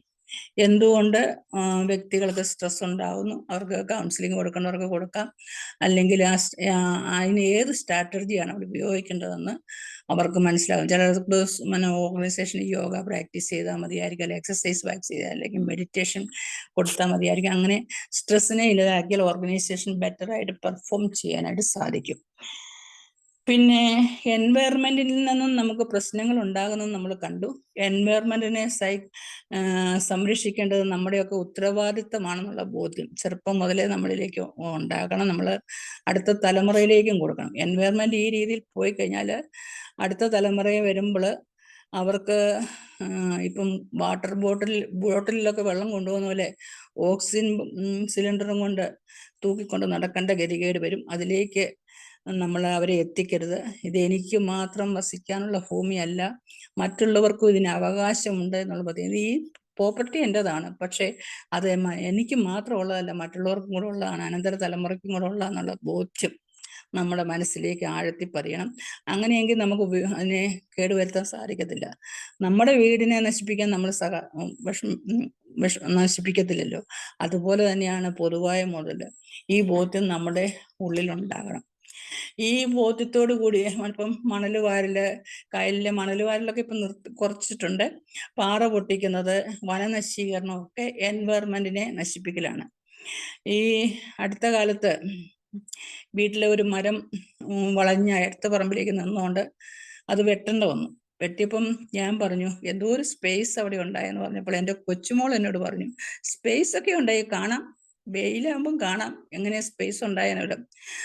കണ്ടിലെ വെള്ളമൊക്കെ പറ്റിപ്പോകും കേട്ടോ, എൻവയറമെന്റിനെ ദ്രോഹിക്കുക ചെയ്തെന്ന് കേട്ടോ സർക്കാർ എന്ന് പറഞ്ഞു. ആ ബോധ്യങ്ങള് കുഞ്ഞുങ്ങളിലേക്ക് വളർത്തിയെടുക്കണം. എൻവയറമെന്റൽ ഡേ നമ്മൾ ആഘോഷിക്കുന്നൊക്കെ ഉണ്ട്. അന്നൊരു ദിവസം മാത്രം എൻവയറമെന്റിനെ പരിചരിച്ചാൽ പോരാ. നമ്മള് ഭൂട്ടാൻ ഏറ്റവും സുന്ദരമായ രാജ്യം. അതുപോലെ തന്നെ ഈ ഇടയിൽ ഒരു വീഡിയോയിൽ കണ്ടത്, ജപ്പാനില് 2 കിലോമീറ്ററോളം ഒരാള് വെള്ള സോക്സ് ഇട്ടുകൊണ്ട് നടന്നു, ഒരു ചെളിയും പറ്റാത്ത കാലെടുത്ത് കാണിക്കുന്നു. നമുക്കാണെങ്കിൽ സങ്കല്പിക്കാൻ പോലും അങ്ങനെ ഒരു അവസ്ഥ സാധിക്കത്തില്ല. അങ്ങനെ ഒരു അവസ്ഥയിലേക്ക് എത്താൻ എന്നെ കൊണ്ടും സാധിക്കും എന്നുള്ള ബോധ്യം ഉണ്ടാകണം. പിന്നെ 1970 ഒരു വലിയ സമരം വനനശീകരണത്തിനെതിരായിട്ട് ഇന്ത്യയിൽ നടന്നു.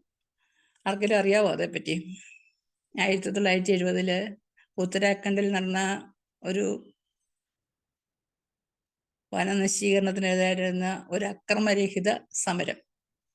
സുന്ദർലാൽ ബഹുഗുണയുടെ നേതൃത്വത്തിലും ചണ്ഡിപ്രസാദ് ഭട്ടിന്റെ നേതൃത്വത്തിലും ഉത്തരാഖണ്ഡിലെ വനനശീകരണത്തിനെതിരായിട്ട് അതായത് സ്പോർട്സ് സാധനങ്ങൾ ഉണ്ടാക്കാൻ വേണ്ടി മരങ്ങൾ വെട്ടിക്കൊണ്ട് പോകുമ്പോൾ അത് പ്രകൃതിക്ക് സംരക്ഷിക്കാനായിട്ട് വനങ്ങൾ ആവശ്യമാണെന്നുള്ള ബോധ്യത്തോടു കൂടി കർഷകരും ഗ്രാമീണരും ഒത്തുചേർന്ന ഒരു സമരമായിരുന്നു. അതിനെ പറയുന്ന പേരറിയാവുന്നവരുണ്ടോ? ചിപ്കോ മൂവ്മെന്റ് കേട്ടിട്ടുണ്ടോ? കേട്ടിട്ടുണ്ട്. Yes very good, thank you. Chipko എന്നതിനകത്താണ് ചേർത്ത് പിടിക്കുക എന്നുള്ളതാണ്. അവര് സ്ത്രീകള് മരം മുറിക്കാൻ ചെന്നപ്പം മരങ്ങളെ കെട്ടിപ്പിടിച്ച, നമ്മളിപ്പം ഗൂഗിളിൽ അടിച്ചു നോക്കിയാലും കാണാം, വളരെ സുന്ദരമായ ഒരു, അത് കാണുമ്പോ തന്നെ സ്ത്രീകളാണ് മുഴുവനുണ്ട്. സ്ത്രീകളാണ് അതിൽ കൂടുതൽ പങ്കെടുത്തത്. സ്ത്രീകളാണ് അതിന് മുന്നോട്ട് വന്നത്. അത് കാണുമ്പോൾ തന്നെ നമുക്ക് വലിയൊരു സന്തോഷം മനസ്സിലേക്ക് നിറയുകയാണ്. എൻവയറമെന്റിനെ നമ്മൾ ഇത്രയധികം പ്രൊട്ടക്റ്റ് ചെയ്യുന്നുണ്ടെന്ന്. പിന്നെ 1973 മാർച്ചിൽ ഉത്തരാഖണ്ഡിലെ തന്നെ ചമോലി ജില്ലയില് റെനി ഗ്രാമത്തിൽ നടന്ന ഒരു സംഭവം ഈ പ്രസ്ഥാനത്തിന്റെ ഒരു സമരം ഇതിന്റെ ഒരു നാഴികക്കല്ലായിട്ട് തീർന്നിട്ടുണ്ട്. 1980 ഹിമാലയൻ വനങ്ങളില് മരം മുറിക്കുന്നതിന് നിരോധനം ഏർപ്പെടുത്തിയതിന്റെ ഫലമായിട്ട് 1987 ചിക്കോ പ്രസ്ഥാനത്തിൽ റൈറ്റ് ലെവി പുരസ്കാരം കിട്ടുകയും ചെയ്തു. അങ്ങനെ ഈ പ്രസ്ഥാനം ലോക ശ്രദ്ധയെ തന്നെ ആകർഷിച്ച പ്രസ്ഥാനമാണ്. ഇതുപോലെ നമ്മുടെയൊക്കെ മനസ്സിൽ ഇങ്ങനെ ഉണ്ടാകണം. എൻ്റെ വീട്ടിലെ തടിയാണ്, എൻ്റെ മുതലാണെന്നുള്ള ബോധ്യം നമ്മൾ തന്നെയും ചിലപ്പോൾ ചെയ്യാറുണ്ട്. പാടങ്ങൾ നിരത്തിയൊക്കെ നമ്മൾ വീട് വെക്കാറുണ്ട്. ഈ പറച്ചിലൊക്കെ പറഞ്ഞാലും ജീവിതത്തിലേക്ക് വരുത്താറില്ല. ഇന്ന് എല്ലാ വീടുകളും കോൺക്രീറ്റായി, റോഡുകളൊക്കെ ടാറിട്ടതായി, അല്ലെങ്കിൽ ടൈലിട്ടതായി, ഓടകളൊക്കെ നികത്തിപ്പോയി, വെള്ളത്തിന് ഒഴുകിപ്പോകാൻ സ്ഥലമില്ല. മഴയുടെ വരവ് പഴയ കാലഘട്ടം പോലല്ല, പെട്ടെന്ന് ഭയങ്കര ശക്തിയിലാണ് വരുന്നത്. കാലാവസ്ഥയിൽ വന്ന വ്യതിയാനം കൊണ്ടാണ് മഴ പെയ്യുന്നത്. പണ്ട് നമ്മൾ പഠിച്ചിട്ടുണ്ട്, കടലിലെ വെള്ളം ആവിയായി മുകളിലോട്ട് പോയി അത് നീരാവി തണുത്ത് വരുന്നു. ഇപ്പം ന്യൂനമർദ്ദം കൊണ്ട് മഴയുണ്ടാകുന്നു, കൊടുങ്കാറ്റുകൾ ഉണ്ടാകുന്നു, പ്രകൃതിക്ഷോഭങ്ങൾ ഉണ്ടാകുന്നു. ഇതിൻ്റെയൊക്കെ പിന്നിൽ എൻവയറമെന്റിനെ സംരക്ഷിക്കാത്തതെന്നുള്ള ബോധ്യം ഉണ്ടാകുന്നതാണ് എൻവയറമെന്റൽ സൈക്കോളജിസ്റ്റുകൾ ഇന്ന് ചെയ്യുന്നത്. നമ്മൾ ഡിസാസ്റ്റർ ഉണ്ടാകുമ്പോൾ മാത്രം ദുഃഖിച്ചാൽ പോരാ.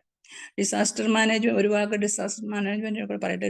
ഡിസാസ്റ്റർ മാനേജ്മെന്റിന് അതിന് പഠിച്ചവരെ, പോസ്റ്റ് ഗ്രാജുവേഷനൊക്കെ എടുത്തവരെ നമ്മുടെ ഇന്ത്യയിൽ വളരെ കുറവാണ്. ഒരു അപകടം വരുമ്പോൾ സാധാരണ ജനങ്ങളെ ഓടിച്ചെല്ലാറുള്ളത്. അവർക്കറിയാവുന്ന പോലൊക്കെ ചെയ്യുന്നുണ്ട്, കാണിക്കുന്നുണ്ട്. പക്ഷെ അതുപോലെ തന്നെ പോലീസുകാരാണെങ്കിലും സൈന്യമാണെങ്കിലും സൈന്യത്തിന് കുറേയൊക്കെ ട്രെയിനിങ് കിട്ടിയവരാ. ഈ ഡിസാസ്റ്റർ മാനേജ്മെന്റിനെ പ്രോത്സാഹിപ്പിക്കേണ്ടത്, നമ്മുടെ സർവകലാശാലകൾ അതിനെ പ്രോത്സാഹിപ്പിക്കേണ്ടതും അത്യന്താപേക്ഷിതമാണ്. എൻവയറമെന്റൽ സൈക്കോളജിസ്റ്റുകളുടെ സേവനം വളരെ ഭംഗിയായിട്ട് തന്നെ പോകുന്നുണ്ട്. ഇന്ന് കെട്ടിടങ്ങൾ പണിയുമ്പോൾ ഉള്ള നിയമങ്ങളൊക്കെ നമ്മൾ പാലിക്കുക. അതനുസരിച്ച് നമ്മുടെ ആരോഗ്യത്തെ മെച്ചപ്പെടുത്താനും വരും തലമുറയെ വളർത്താനും നമുക്ക് സാധിക്കട്ടെ എന്ന് പറയുന്നു. സാധിക്കട്ടെ എന്ന് ആശംസിക്കുന്നു. എന്നെ ഇത്രയും നേരം കേട്ടിരുന്ന നിങ്ങൾക്ക് ഏവർക്കും നന്ദി അറിയിച്ചുകൊണ്ട് സ്നേഹപൂർവ്വം ഞാൻ പിൻവാങ്ങുകയാണ്. നന്ദി സബിർ സാർ, നന്ദി ഉഷ മാം, പങ്കെടുത്ത എല്ലാവരോടും നന്ദി അറിയിക്കുന്നു. Thank you very much. Thank you മാം. വളരെ മനോഹരമായ രീതിയിൽ സ്ട്രെസ് എന്ന് പറയുന്ന പ്രയോജനകരവും എന്നാൽ പലപ്പോഴും അത് പ്രയോജനത്തിന് അല്ലെങ്കിൽ ബുദ്ധിമുട്ടുണ്ടാക്കുന്നതുമായ ആ ഒരു സാഹചര്യത്തെ വളരെ കൃത്യമായി മനസ്സിലാക്കി തന്ന വത്സമന് നന്ദി പറയുന്നു. പ്രത്യേകിച്ച് ആരോഗ്യമുള്ള പ്രകൃതി, ആരോഗ്യമുള്ള സമൂഹം, നമ്മുടെ ഇന്റേണൽ തലവും അതുപോലെ തന്നെ എക്സ്റ്റേണൽ ആയിട്ടുള്ള എൻവയോൺമെന്റ് തലവും എല്ലാം വളരെ കൃത്യമായി നമുക്ക് മനസ്സിലാക്കാൻ പറ്റുന്ന രീതിയിൽ നാം പറഞ്ഞു. എനിക്കത് ഏറ്റവും കൂടുതൽ ഇഷ്ടപ്പെട്ടത് അതിൻ്റെ സ്ട്രാറ്റജീസ് പറയുമ്പോഴാണ്. അനേകം സ്ട്രാറ്റജീസ് ആണ് പറയുന്നത്. ഒരു സിമ്പിൾ ബ്രീത്തിങ്ങിൽ തുടങ്ങി ഗ്രാറ്റിറ്റ്യൂഡ് അപ്ലൈ ചെയ്യുക, അല്ലെങ്കിൽ മന്ത്ര മെഡിറ്റേഷൻ, അതുപോലെ സ്ട്രെസ് സ്ട്രാറ്റജീസ്, റിലാക്സേഷൻ ടെക്നിക്സ്, അതുപോലെ തന്നെ യോഗ, ഫിസിക്കൽ മൂവ്മെൻറ്റ്സ്, എക്സസൈസ്, ഇതെല്ലാം വളരെ കൃത്യമായിട്ട് ഈ ഒരു പ്രോസസ്സിലൂടെ മാമിന് പറയാൻ സാധിച്ചു എന്നുള്ളതും വളരെ കൃത്യമായിട്ടത് മനസ്സിലാക്കാൻ സാധിച്ചു എന്നുള്ളതും വളരെ കൃത്യമായി ഓർക്കുന്നു. സോ ഇന്നത്തെ പ്രോഗ്രാമിന് ഔദ്യോഗികമായി നന്ദി പറയാൻ ബാബു സാർ റെഡിയാണോ? ഞാൻ പറഞ്ഞോളാവേ. ഓക്കെ. ഏറ്റവും പ്രിയ KCTA കുടുംബാംഗങ്ങളെ, ഉണർവ് 2025 ഈ ഉണർവില് നമ്മുടെ മുഖ്യ അതിഥിയായിട്ട് പങ്കെടുക്കുകയും സ്വാഗതം ആശംസിക്കുകയും ചെയ്ത സ്റ്റേറ്റ് സെക്രട്ടറി ഉഷാകുമാരി മാഡത്തിന് നമ്മുടെ എല്ലാവരുടെയും നാമത്തിൽ ഹൃദ്യമായ നന്ദി രേഖപ്പെടുത്തുന്നു. ഇന്ന് ക്ലാസ് നയിച്ചത് ഇടുക്കി ജില്ലയുടെ നേതൃത്വ ഭാരവാഹി കൂടിയായ ശ്രീമതി വത്സമ്മ അഗസ്റ്റിൻ. സമ്മർദ്ദത്തെക്കുറിച്ചാണ് ക്ലാസ് ഉണ്ടായിരുന്നത്. എന്താണ് സ്ട്രെസ്, വിവിധതരം സ്ട്രെസ്, അതിൻ്റെ കാരണങ്ങൾ, സ്ട്രെസ്സിൻ്റെ മാനേജ്മെൻറ്റ് തുടങ്ങി വിവിധ തലത്തിലുള്ള കാര്യങ്ങൾ വളരെ സരളമായും ഇൻഫോർമേറ്റീവായ രീതിയിലും മാഡം ഇവിടെ അവതരിപ്പിച്ചു. മാഡത്തിന് നമ്മുടെ എല്ലാവരുടെയും നാമത്തിൽ നന്ദിയുടെ നറുമലരുകൾ. Thank you sir, thank you very much. ഇതിയായ രാജേന്ദ്രൻ സാറ്, അതുപോലെ തന്നെ ഇതിൽ പങ്കെടുത്ത മറ്റ് വ്യക്തികൾ, ഏതാണ്ട് 39 പേരോളം പാർട്ടിസിപ്പൻസ് ഉണ്ടായിരുന്നു. അത് വലിയൊരു കാര്യമാണ്. ഇവിടെ പങ്കെടുത്ത എല്ലാവർക്കും കൂടി ഹൃദ്യമായ കൃതജ്ഞത രേഖപ്പെടുത്തിക്കൊണ്ട് വാക്കുകൾ ചുരുക്കുന്നു. നന്ദി. Thank you sir. വളരെ മനോഹരമായ ഒരു സെഷൻ എന്ന് നമുക്ക് വേണേൽ പറയാം. പ്രത്യേകിച്ച് കോട്ടയം KCTയുടെ ഭാഗമായിട്ട് കോട്ടയത്തെ ഡിസ്ട്രിക്ട് പ്രസിഡന്റും അതുപോലെ ജനറൽ സെക്രട്ടറിയും കമ്മിറ്റി അംഗങ്ങളെല്ലാം ചേർന്ന് ചെയ്യുന്ന ഒരു പ്രോഗ്രാം എന്ന് പറയുമ്പോൾ അത് വളരെ പ്രയോജനകരമായി ഗുണകരമായ 40ഓളം 40-ലധികം ആളുകൾ വന്നിരുന്നു. അപ്പോൾ അത് വളരെ സന്തോഷകരമായ അനുഭവമാണ്. നമുക്കതിൻ്റെ ഡിസ്കഷനിലേക്ക് പോകാം. രാജേന്ദ്രൻ സാർ ഉണ്ടോ? സാർ പോയോ?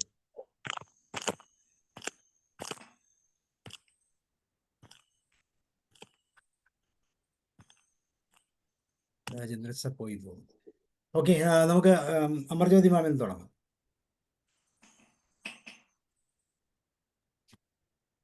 ഹായ് ഫ്രണ്ട്സ്, എല്ലാവർക്കും നമസ്കാരം. Thank you Valsala ma'am, thank you. Valsamma ma'am, thank you Sabu sir.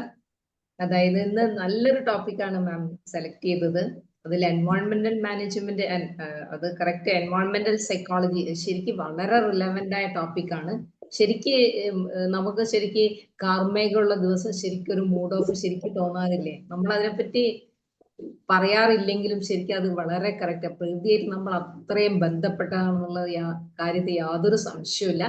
പക്ഷെ ആരും അത്ര ഇമ്പോർട്ടൻസ് കൊടുക്കാറില്ല. ശരിക്കും എൻവയോൺമെന്റ് നമ്മളെ ഓരോ ചലനത്തിലും നമ്മളെ സ്വഭാവത്തെ ബാധിക്കുന്നുണ്ട് എന്നുള്ള കാര്യത്തിൽ സംശയം. നമ്മളൊരു വൃത്തിഹീനമായ അന്തരീക്ഷത്തിൽ എത്തിയാൽ നമ്മള് എല്ലാ മൂടും പോകും. കറക്റ്റാണ് മാം പറഞ്ഞത്. പിന്നെ സ്ട്രെസ് മാനേജ്മെന്റിന്റെ കാര്യം മാം ഉൾപ്പെടുത്താത്ത ഒരു പോയിന്റും ഇല്ല. മാം അത്രയും നല്ല തറോ പ്രിപ്പറേഷൻ ചെയ്തിട്ടാണ് ക്ലാസ് എടുത്തത്. Thank you very much ma'am. Thank you, thank you, thank you. Thank you ma'am. Usha മാം.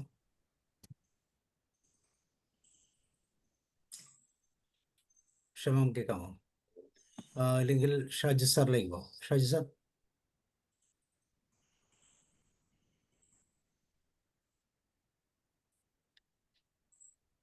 ഞാൻ പറയുന്നത് കേൾക്കുന്നുണ്ടോ? ഷാജി സാർ. ഓക്കെ, എല്ലാവർക്കും നമസ്കാരം. നമ്മുടെ സംഘടനയുടെ ആഭിമുഖ്യത്തിലും നമ്മുടെ ഡോക്ടർ സാബു കേരളൻ സാറിന്റെ ഒരു മുൻകൈയിലും ഇങ്ങനെ ഒരു ക്ലാസ് നടന്നത് വളരെ പ്രയോജനപ്രദമാണ്. ഇത് എന്താ പറയാ, കുറെ കാലമായി തുടർന്നു വരുന്നതിന്റെ ഒരു തുടർച്ച തന്നെയാണ്. എങ്കിലും രണ്ട് രീതിയിലും വന്നപ്പോൾ കൂടുതൽ ആളുകളിലേക്ക് ഇത് എത്തുന്നുണ്ട്. വളരെ നന്നായി. പിന്നെ വത്സമ മാഡം, ഞങ്ങള് പഴയ സഹപ്രവർത്തകർ, സുഹൃത്തുക്കള്, നാട്ടുകാരൊക്കെയാണ്. മാഡത്തിന്റെ 1-2 ക്ലാസ്സുകളൊക്കെ കേൾക്കാൻ എനിക്ക് അവസരം കിട്ടിയിട്ടുണ്ട്. എങ്കിലും ഇതൊരു പുതിയ വിഷയമാണ്. ഏറ്റവും എന്താ പറയുക, ഏറ്റവും സമകാലീനമായിട്ടുള്ള കറണ്ട് അഫയേഴ്സ് എന്നൊക്കെ പറയുന്ന പോലെ ഇപ്പോഴത്തെ സമൂഹത്തിലെ ഏറ്റവും വലിയ പ്രശ്നം ഇതാണ്, സ്ട്രെസ്സാണ്. പ്രത്യേകിച്ച് പുതിയ തലമുറയ്ക്ക് ഒന്നിലും സ്വസ്ഥമായിട്ട് ഇരിക്കാൻ പറ്റാത്ത, എന്തിനും ഏതിനും സ്ട്രെസ്സും പിന്നെ ഡിപ്രഷനും എന്നൊക്കെ പറയുന്ന ഒരു തലമുറയൊക്കെയാണ് വന്നുകൊണ്ടിരിക്കുന്നത്. കാരണം അവർ വളരെ വേഗതയാണ്. ഈ വേഗത എല്ലായിടത്തും കിട്ടില്ല. ഈ സൈബർ ലോകത്ത് ജനിച്ചു വളർന്ന കുട്ടികൾക്കാണല്ലോ ഈ വേഗത പെട്ടെന്ന് വരുന്നത്. അപ്പൊ എല്ലാം മനസ്സിൽ ഉദ്ദേശിക്കുന്ന പോലെ പോകും എന്നുള്ള ഒരു ഫീഡിങ് കിട്ടുന്നതുകൊണ്ടായിരിക്കാം കുറച്ച് വലുതായി വന്നു കഴിയുമ്പോൾ അങ്ങനെ സാധിക്കാതെ വരുമ്പോൾ ബുദ്ധിമുട്ടുണ്ടാകുന്നത്. എന്തായാലും ഏറ്റവും അധികം നമ്മുടെ മോഡേൺ സൈക്കോളജി ഏറ്റവും കൂടുതൽ ഊന്നൽ കൊടുത്തുകൊണ്ടിരിക്കുന്ന ഒരു വിഷയം തന്നെയാണ് വത്സമ ഇവിടെ കൈകാര്യം ചെയ്തത്. സ്ട്രെസ്സും അതുമായിട്ട് വരുന്ന പ്രശ്നങ്ങളും അതുപോലെ തന്നെ ഇതുവരെ നമ്മൾ കണ്ടിട്ടുള്ള കാരണങ്ങളല്ല, പുതിയ കാരണങ്ങൾ കൂടി ഉണ്ട് എന്ന് മനസ്സിലാക്കുകയും ഇതുവരെ ഇല്ലായിരുന്ന കാരണങ്ങൾ ഉണ്ടായി വരികയും ഒക്കെ ചെയ്യുന്ന ഒരു സമൂഹത്തിലാണ് നമ്മൾ ജീവിക്കുന്നത്.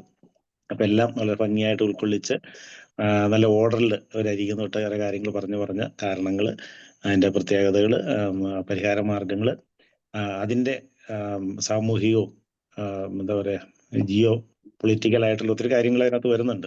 ഒരു വ്യക്തിക്ക് മാത്രം ചെയ്യാവുന്ന ഓരോ കാര്യങ്ങളും ചെറിയ ചെറിയ സമൂഹങ്ങൾക്ക് ചെയ്യാൻ പറ്റുന്നതും ലോകരാഷ്ട്രങ്ങൾ തന്നെ മുൻകൈയെടുത്ത് ചെയ്യേണ്ടതുമായ ഒത്തിരി കാര്യങ്ങൾ ഇതിനകത്തുണ്ട്. അപ്പോൾ നമ്മുടെ ചുറ്റുപാടുമുള്ള കാര്യങ്ങളിലെങ്കിലും നമുക്ക് ചെറിയ ചെറിയ മാറ്റങ്ങൾ വരുത്താൻ പറ്റും എന്നും, ഈ പറയുന്ന സ്ട്രെസ് എന്ന് പറയുന്നത് ഒരു വെല്ലുവിളിയാകാതെ ഈ പറഞ്ഞ പോലെ യൂസ്ട്രെസ് കൂടുതൽ ഗുണകരമായി ഉപയോഗിക്കാൻ പറ്റുന്ന ഒരു കാര്യത്തിലേക്കൊക്കെ ഒരു വെളിച്ചം വീശുന്ന ഒരു ക്ലാസ് ആയിരുന്നു. എന്തായാലും വളരെ വിജ്ഞാനപ്രദമായി. ഇത് സംഘടിപ്പിച്ച എല്ലാവർക്കും മത്സരത്തിനും പ്രത്യേകിച്ച് നന്ദി പറയുന്നു. നമസ്കാരം. Okay, thank you sir. ഇനി Roy sir, Kumar sir,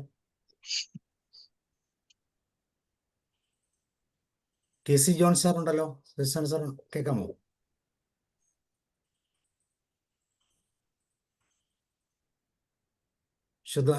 John sir. Hello, KC John sir ഉണ്ട്. പക്ഷേ സാറേ, ഞാൻ കയറാനായിട്ട് ഡിലേ ആയിപ്പോയി. ഞാൻ 8 മണി കഴിഞ്ഞ പിന്നെ ഫീഡ്ബാക്ക് കേട്ടോണ്ടിരിക്കുന്നു. ഷാജി സാറിന്റെ തൊട്ടു മുമ്പുള്ള വ്യക്തിയുടെ ഫീഡ്ബാക്ക് മുതലാണ് ഞാൻ കേട്ടിട്ടുള്ളത്. അതുകൊണ്ട് എന്നെ കൊണ്ടൊന്നും പറയിപ്പിക്കണ്ട, ഞാൻ കാരണം ക്ലാസ് കേട്ടില്ലല്ലോ. Okay sir. അതായത് ഞാൻ കയറിയിട്ടുണ്ട്, ഞാൻ കയറണമെന്ന് വിചാരിച്ചു. പക്ഷെ ഞാൻ മറ്റൊരു കാര്യത്തിൽ വളരെ എൻഗേജ്ഡ് ആയിപ്പോയി. അല്ലെന്നുണ്ടെങ്കിൽ ഞാൻ കയറുമായിരുന്നു. നമ്മുടെ ആളും കൂടിയാണ്.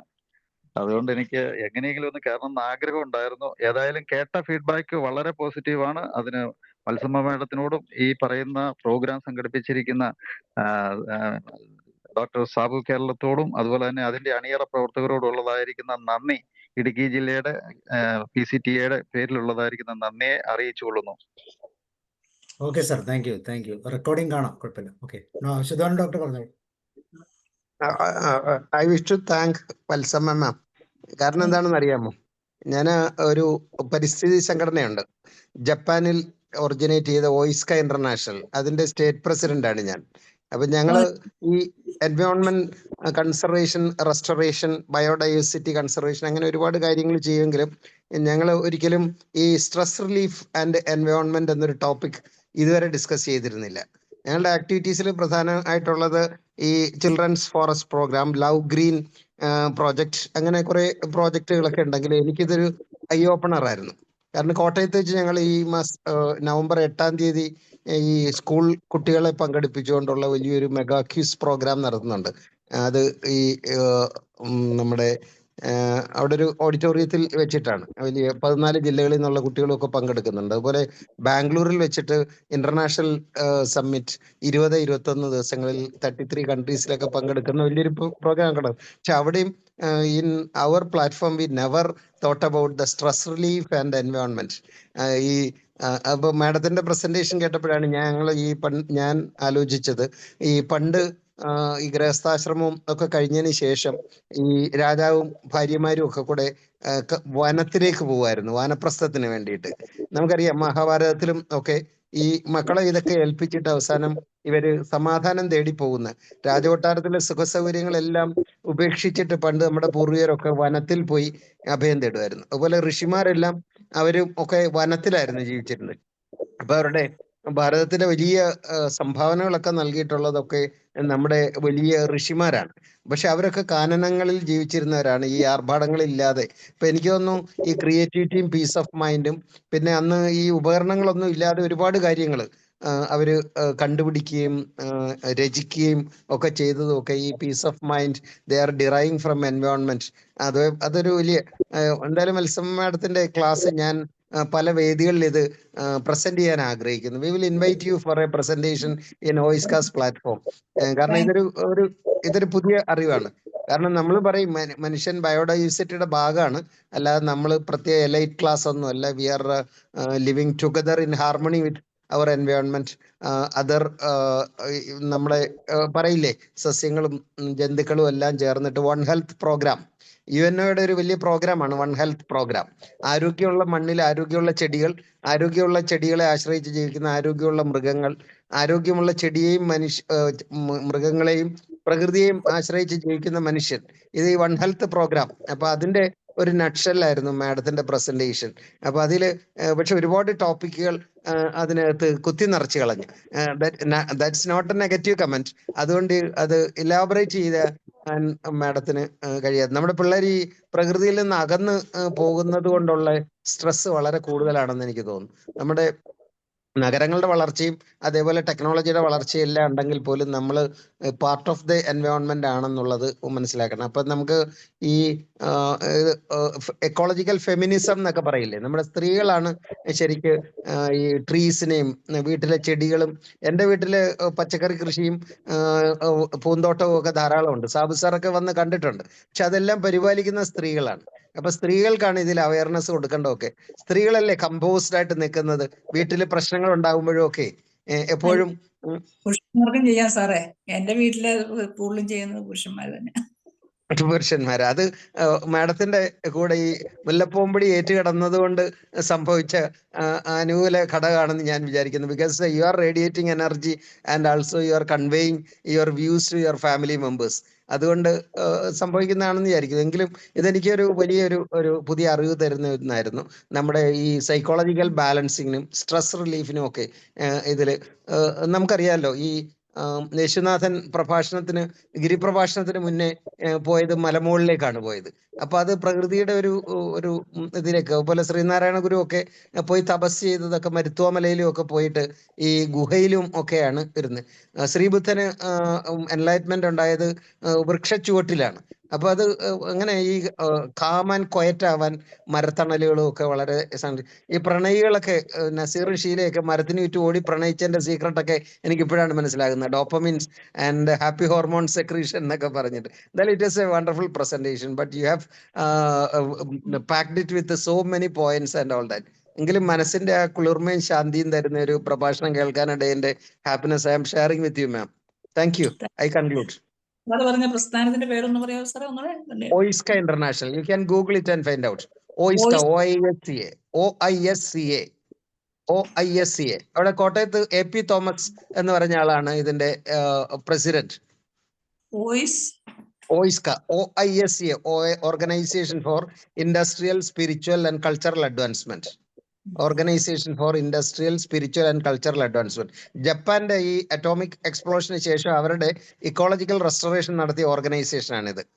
ഇപ്പോഴുള്ള Japan prime minister, the first women prime minister ഞങ്ങളുടെ മെമ്പറാണ്. ഞാൻ അവിടെ ജപ്പാനിലൊക്കെ പോകുമ്പോൾ ഞങ്ങളുടെ മീറ്റിങ്ങിലൊക്കെ അവർ വന്ന് പങ്കെടുക്കാറുണ്ട്. Thank you. Okay thank you sir. AP Thomas സാറിന്റെ ഫ്രണ്ടാണ്, പക്ഷെ സാറ് പറഞ്ഞില്ല. എയ്ത്തിന് വലിയ ഫംഗ്ഷൻ ഉണ്ട് സാർ അവിടെ. എയ്ത്തിന് ഹീസ് ഓർഗനൈസിങ് ഇറ്റ്. രമാദിമ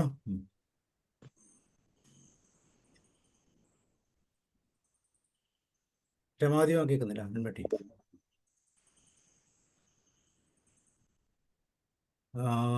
റോയ്സ്. രമാദിമ പറയും.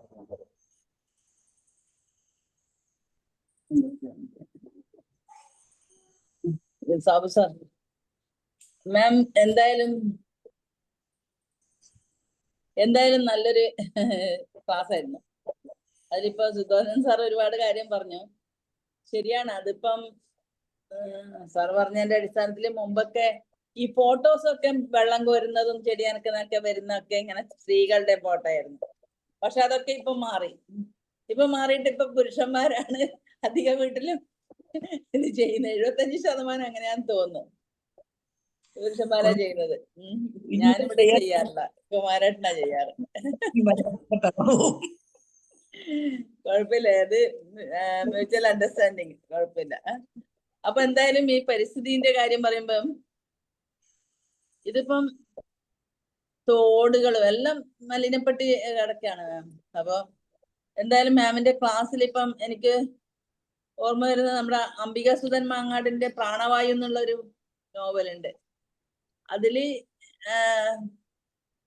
പിന്നെ ഡൽഹിയിലാണ് തോന്നുന്നത് സംഭവം. അപ്പം ഭർത്താവ് വന്നിട്ട് പിന്നെ ഭാര്യയോട് പറയാണ്, അകമത്തിന്റെ പറയാണ് ഇങ്ങനെ എല്ലാരും പിന്നെ എന്താ പറയണ്ട ഓക്സിജൻ സിലിണ്ടർ തീരാനാകുമ്പോ അച്ഛനും അമ്മയും എങ്ങനെയാ അവര് കുഴപ്പമില്ല, എന്നാ പിന്നെ ഇന്ന് ഒരാളിത് ഊരിക്കോളൂന്ന്, സിലിണ്ടർ വലിച്ചോളൂ എന്നുള്ള രീതിയിൽ. അപ്പൊ അത്രക്കും പ്രാണവായു കിട്ടാണ്ട് ഇങ്ങനെ ഓക്സിജൻ ഇങ്ങനെ എടുക്കുമ്പോ ഇങ്ങനെ ആ ഒരു നോവലിന് അത് പ്രതിപാദിച്ചിട്ടുണ്ടെങ്കിൽ അതിന്റെ സീരിയസ്നെസ് നമ്മൾ ചിന്തിക്കുമ്പോ മനസ്സിലാവുക. അതുപോലെ തന്നെ ഇപ്പം ഞാൻ പറഞ്ഞ ഓരോ അവസ്ഥകളുണ്ടല്ലോ. കാരണം നമ്മളിപ്പോ കല്യാണ വീട്ടിൽ പോയാല് കല്യാണത്തിന്റെ ആ ഒരു ഇതിലുള്ള സന്തോഷങ്ങൾ, അതുപോലെ മരിച്ച വീട്ടിൽ വരുമ്പോ നമ്മളെ മൂഡ് അങ്ങനെ മാറി, പിന്നെ വേറൊരു അവസ്ഥയിലായി. പിന്നെ അതുപോലെ തന്നെ നമ്മൾ രാവിലെ എഴുന്നേറ്റിട്ട് ഒന്ന് പത്രം വായിച്ചു പോയാല് മൂഡ് വല്ലാണ്ട് മാറിപ്പോ. ഇന്നിപ്പം ഈ പയ്യാമ്പലത്ത് 3 കുട്ടികൾ ഡിഫാം കഴിഞ്ഞ 3 കുട്ടികൾ പയ്യാമ്പലം കുളിക്കാൻ വന്നിട്ട് മരിച്ചു എന്നൊക്കെ പറഞ്ഞ് വായിക്കുമ്പോൾ വല്ലാണ്ട് ഒരു അവസ്ഥ വരും. കാരണം എനിക്ക് തോന്നുന്നു അങ്ങനെയുള്ള അവസ്ഥ കൂടുതൽ വരുന്നത് നമ്മളും കല്യാണം കഴിഞ്ഞിട്ട് കുട്ടികളാകുമ്പോൾ നമ്മൾ ആ സ്ഥിതിയിൽ വരുമ്പോഴാണ് കാര്യങ്ങൾ മനസ്സിലായത്. നമ്മളിപ്പം ചെറിയ ചെറിയ പെൺകുട്ടികളാകുമ്പോൾ നമ്മളൊന്നും ആലോചിക്കില്ല, കുപ്പിവളയും പാവടൊക്കെ ഇട്ട് നടക്കും. അന്നേരം കുട്ടികൾക്ക് വിഷമം ഉണ്ടാകുമ്പോൾ നമുക്ക് ആലോചിക്കില്ല. പക്ഷെ നമ്മൾ കല്യാണം കഴിഞ്ഞ് പ്രസവിച്ചിട്ടാകുമ്പോൾ പിന്നെ വേറൊരു കുട്ടീനെ കാണുമ്പോൾ നമുക്ക് വല്ലാത്തൊരു വിഷമാണ്, എന്തെങ്കിലും വിഷമിച്ചിട്ട് കാണുമ്പോൾ. അങ്ങനെ ഒരു അവസ്ഥ ഉണ്ടാവുന്നുണ്ട്. പിന്നെ ഇപ്പം പണ്ടുണ്ടല്ലോ മാം, ഗർഭം ധരിച്ചു എന്ന് പറയുമ്പോ ഉണ്ടല്ലോ വീടുകളിൽ സന്തോഷം, പിന്നെ അവള് എല്ലാ പണികളും എടുക്കുമല്ലോ. പക്ഷെ ഇപ്പൊ ഗർഭം ധരിച്ചു എന്ന് പറയുമ്പോ ഭയങ്കര സങ്കടം പോലെയാണ്. അയ്യോ അനങ്ങല്ലേ, അങ്ങോട്ട് നോക്കല്ലേ, ഇങ്ങോട്ട് നോക്കല്ലേ, കിടന്നിട്ട് റെസ്റ്റ് എടുക്കണം. ഇവിടെയുള്ള അധികപേരും പറയാറുണ്ട്, ഞാൻ നെല്ല് കുത്തിക്കൊണ്ടിരിക്കുമ്പോഴാണ് ആ കുട്ടീനെ പ്രസവിച്ചത്, അല്ലെങ്കിൽ ഇങ്ങനെയുള്ള കാര്യങ്ങൾ സംസാരിക്കാം. ഈ നാട്ടിൽ ഗ്രാമങ്ങളിൽ അങ്ങനെയാണ്. പക്ഷെ ഇവിടെ ഇപ്പോഴത്തെ അവസ്ഥ നല്ല രീതിയിൽ മാറിയിട്ടുണ്ട്.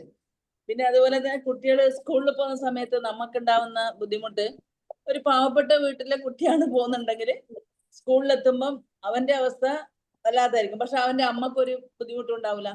ഇപ്പൊ അങ്ങനല്ല. ഇപ്പം നല്ല ലാവിഷായിട്ട് നല്ല രീതിയിൽ ഭക്ഷണമെല്ലാം കഴിച്ച് ATM കാർഡെല്ലാം കൊടുത്ത് കുട്ടീനെ പറഞ്ഞയച്ചിട്ടാകുമ്പോ കുട്ടിക്കൊന്നും പ്രശ്നമില്ല. പക്ഷെ അവൻ തിരിച്ചെത്തുന്നവരെ അമ്മമാർക്ക് പ്രശ്നമാണ്. ഈ മയക്കുമരുന്നിൽ കുടുങ്ങുമോ, അവനെ വണ്ടി തട്ടുമോ, അവനെ മൊബൈൽ ഫോൺ ഉപയോഗിക്കുമോ എന്നുള്ള പ്രശ്നമാണ്. അതുപോലെ തന്നെ ഇപ്പൊ പറഞ്ഞ പോലെ ഈ ഉള്ളതുണ്ടല്ലോ മാം, വളരെയധികം ഇപ്പം സാറ് പറഞ്ഞതാണ്, വളരെ നല്ലതാണ്. കാരണം നമ്മൾ പണ്ടത്തൊക്കെ കൂട്ടായ്മയോട് കൂടിയിട്ടുള്ള കമ്പൈൻ സ്റ്റഡികളൊക്കെ മരച്ചുവട്ടിലാണ്. അത് തരുന്ന ആ ഉണർവുണ്ടല്ലോ, ആ മരച്ചോട്ടിലിരുന്നിട്ട് അങ്ങോട്ടും ഇങ്ങോട്ടും സംസാരിച്ചു. അതിനിടയിൽ ചിലപ്പോ അടുത്ത പൂഴിയൊക്കെ വാരിയിട്ട് ഇങ്ങനെയൊക്കെ ആക്കുന്നുണ്ടാവും, ഒരു കല്ലെല്ലാം ഇങ്ങനെ ആക്കുന്നുണ്ടാവും. അപ്പൊ അത് ശ്രദ്ധ വിടൂല, പഠിത്തത്തിന്റെ ശ്രദ്ധ വിടൂല. അത് നമുക്ക് എന്താ ശുദ്ധവായു ഒക്കെ കിട്ടുമ്പോ നല്ല രീതിയിലാണ്. താങ്ക് യു മാം, നല്ല ക്ലാസ് ആയിരുന്നു. ഒരു പ്രത്യേക ക്ലാസ് ആണ് മാം, അതാണ് എനിക്ക് ഇഷ്ടപ്പെട്ടത്. പിന്നെ യോഗ മാം പറഞ്ഞത് വളരെ കറക്റ്റ് ആണ്. യോഗ പ്രാണായാമം എപ്പോഴും വേണ്ടുന്നതാണ്.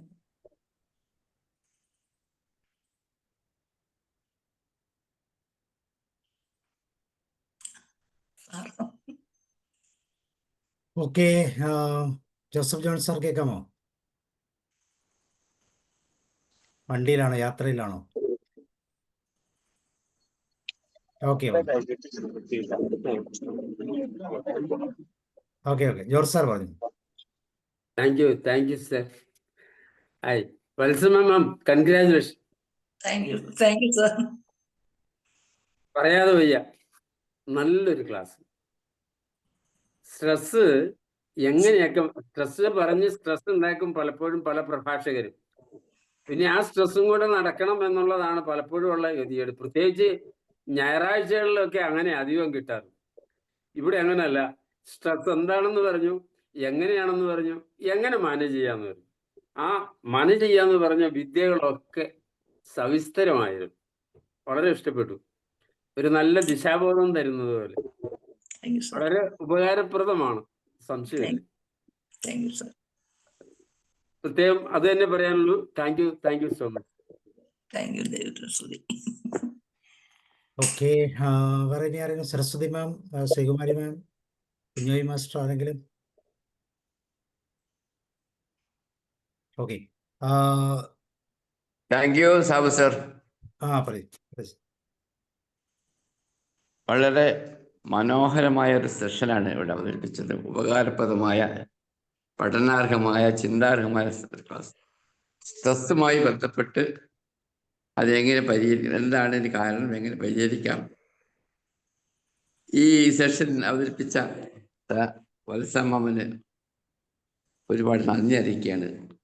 എനിക്കിതിൽ ഏറ്റവും ഇഷ്ടപ്പെട്ട ഒരു പോയിന്റ്, ട്രസ്റ്റുമായി ബന്ധപ്പെട്ട് അവതരിപ്പിച്ചതിൻ്റെ ഇടയിൽ ഞാൻ അടിവരയിട്ട് മനസ്സിലാക്കുന്ന ഒരു പോയിന്റ് മാമ ഇവിടെ അവതരിപ്പിച്ചു.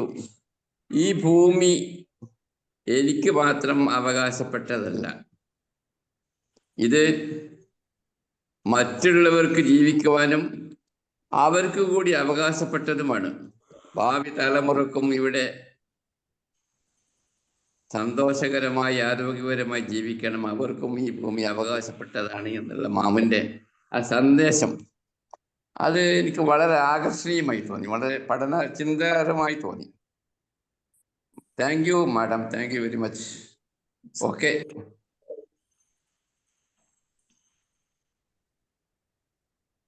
Okay, thank you sir.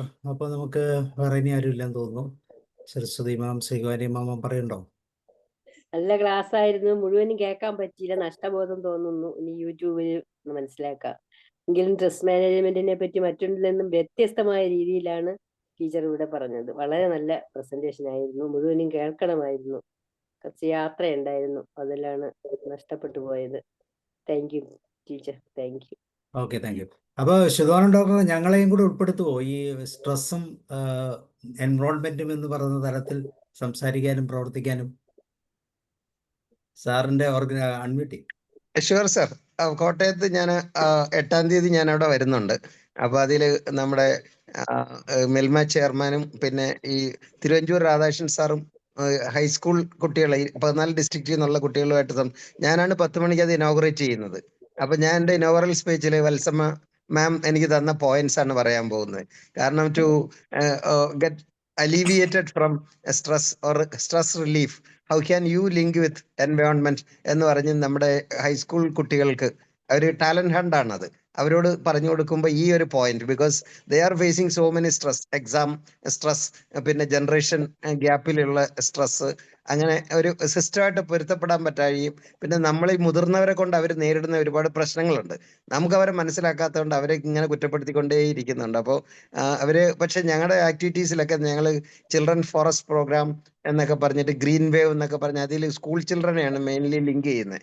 അപ്പോൾ അങ്ങനെയുള്ള വലിയ ഉത്സാഹത്തിലാണ് അവരൊക്കെ. എസ്പെഷ്യലി നമ്മുടെ ഈ എർബൻ കുട്ടികളുണ്ടല്ലോ, അവർക്ക് ഈ മണ്ണിൽ ചവിട്ടണമെന്നുണ്ടെങ്കിൽ ഓട്ടോറിക്ഷ പിടിച്ചിട്ട് കടൽ തീരത്തൊക്കെ പോകണം, അല്ലാതെ ടൗണിൽ എവിടെയും മണ്ണില്ലല്ലോ. അപ്പൊ അങ്ങനെയുള്ള കാര്യങ്ങളൊക്കെ എന്തായാലും എനിവേ വാല്യുബിൾ പോയിന്റ്സ് ഞാൻ തോമസ് സാറിനോട് പറയാം, സാബു സാറിനെ ബന്ധപ്പെടാനും. അപ്പോൾ he will be in touch you sir കേട്ടോ. Okay, thank you. സാർ അതിലൊരു ടീനേജ് ആകുമ്പോഴത്തേക്ക് അവർക്ക് ബോഡിയിലുള്ള മാറ്റം ചില കുട്ടികൾക്ക് അത് വല്ലാത്ത അവസ്ഥകളാണ്.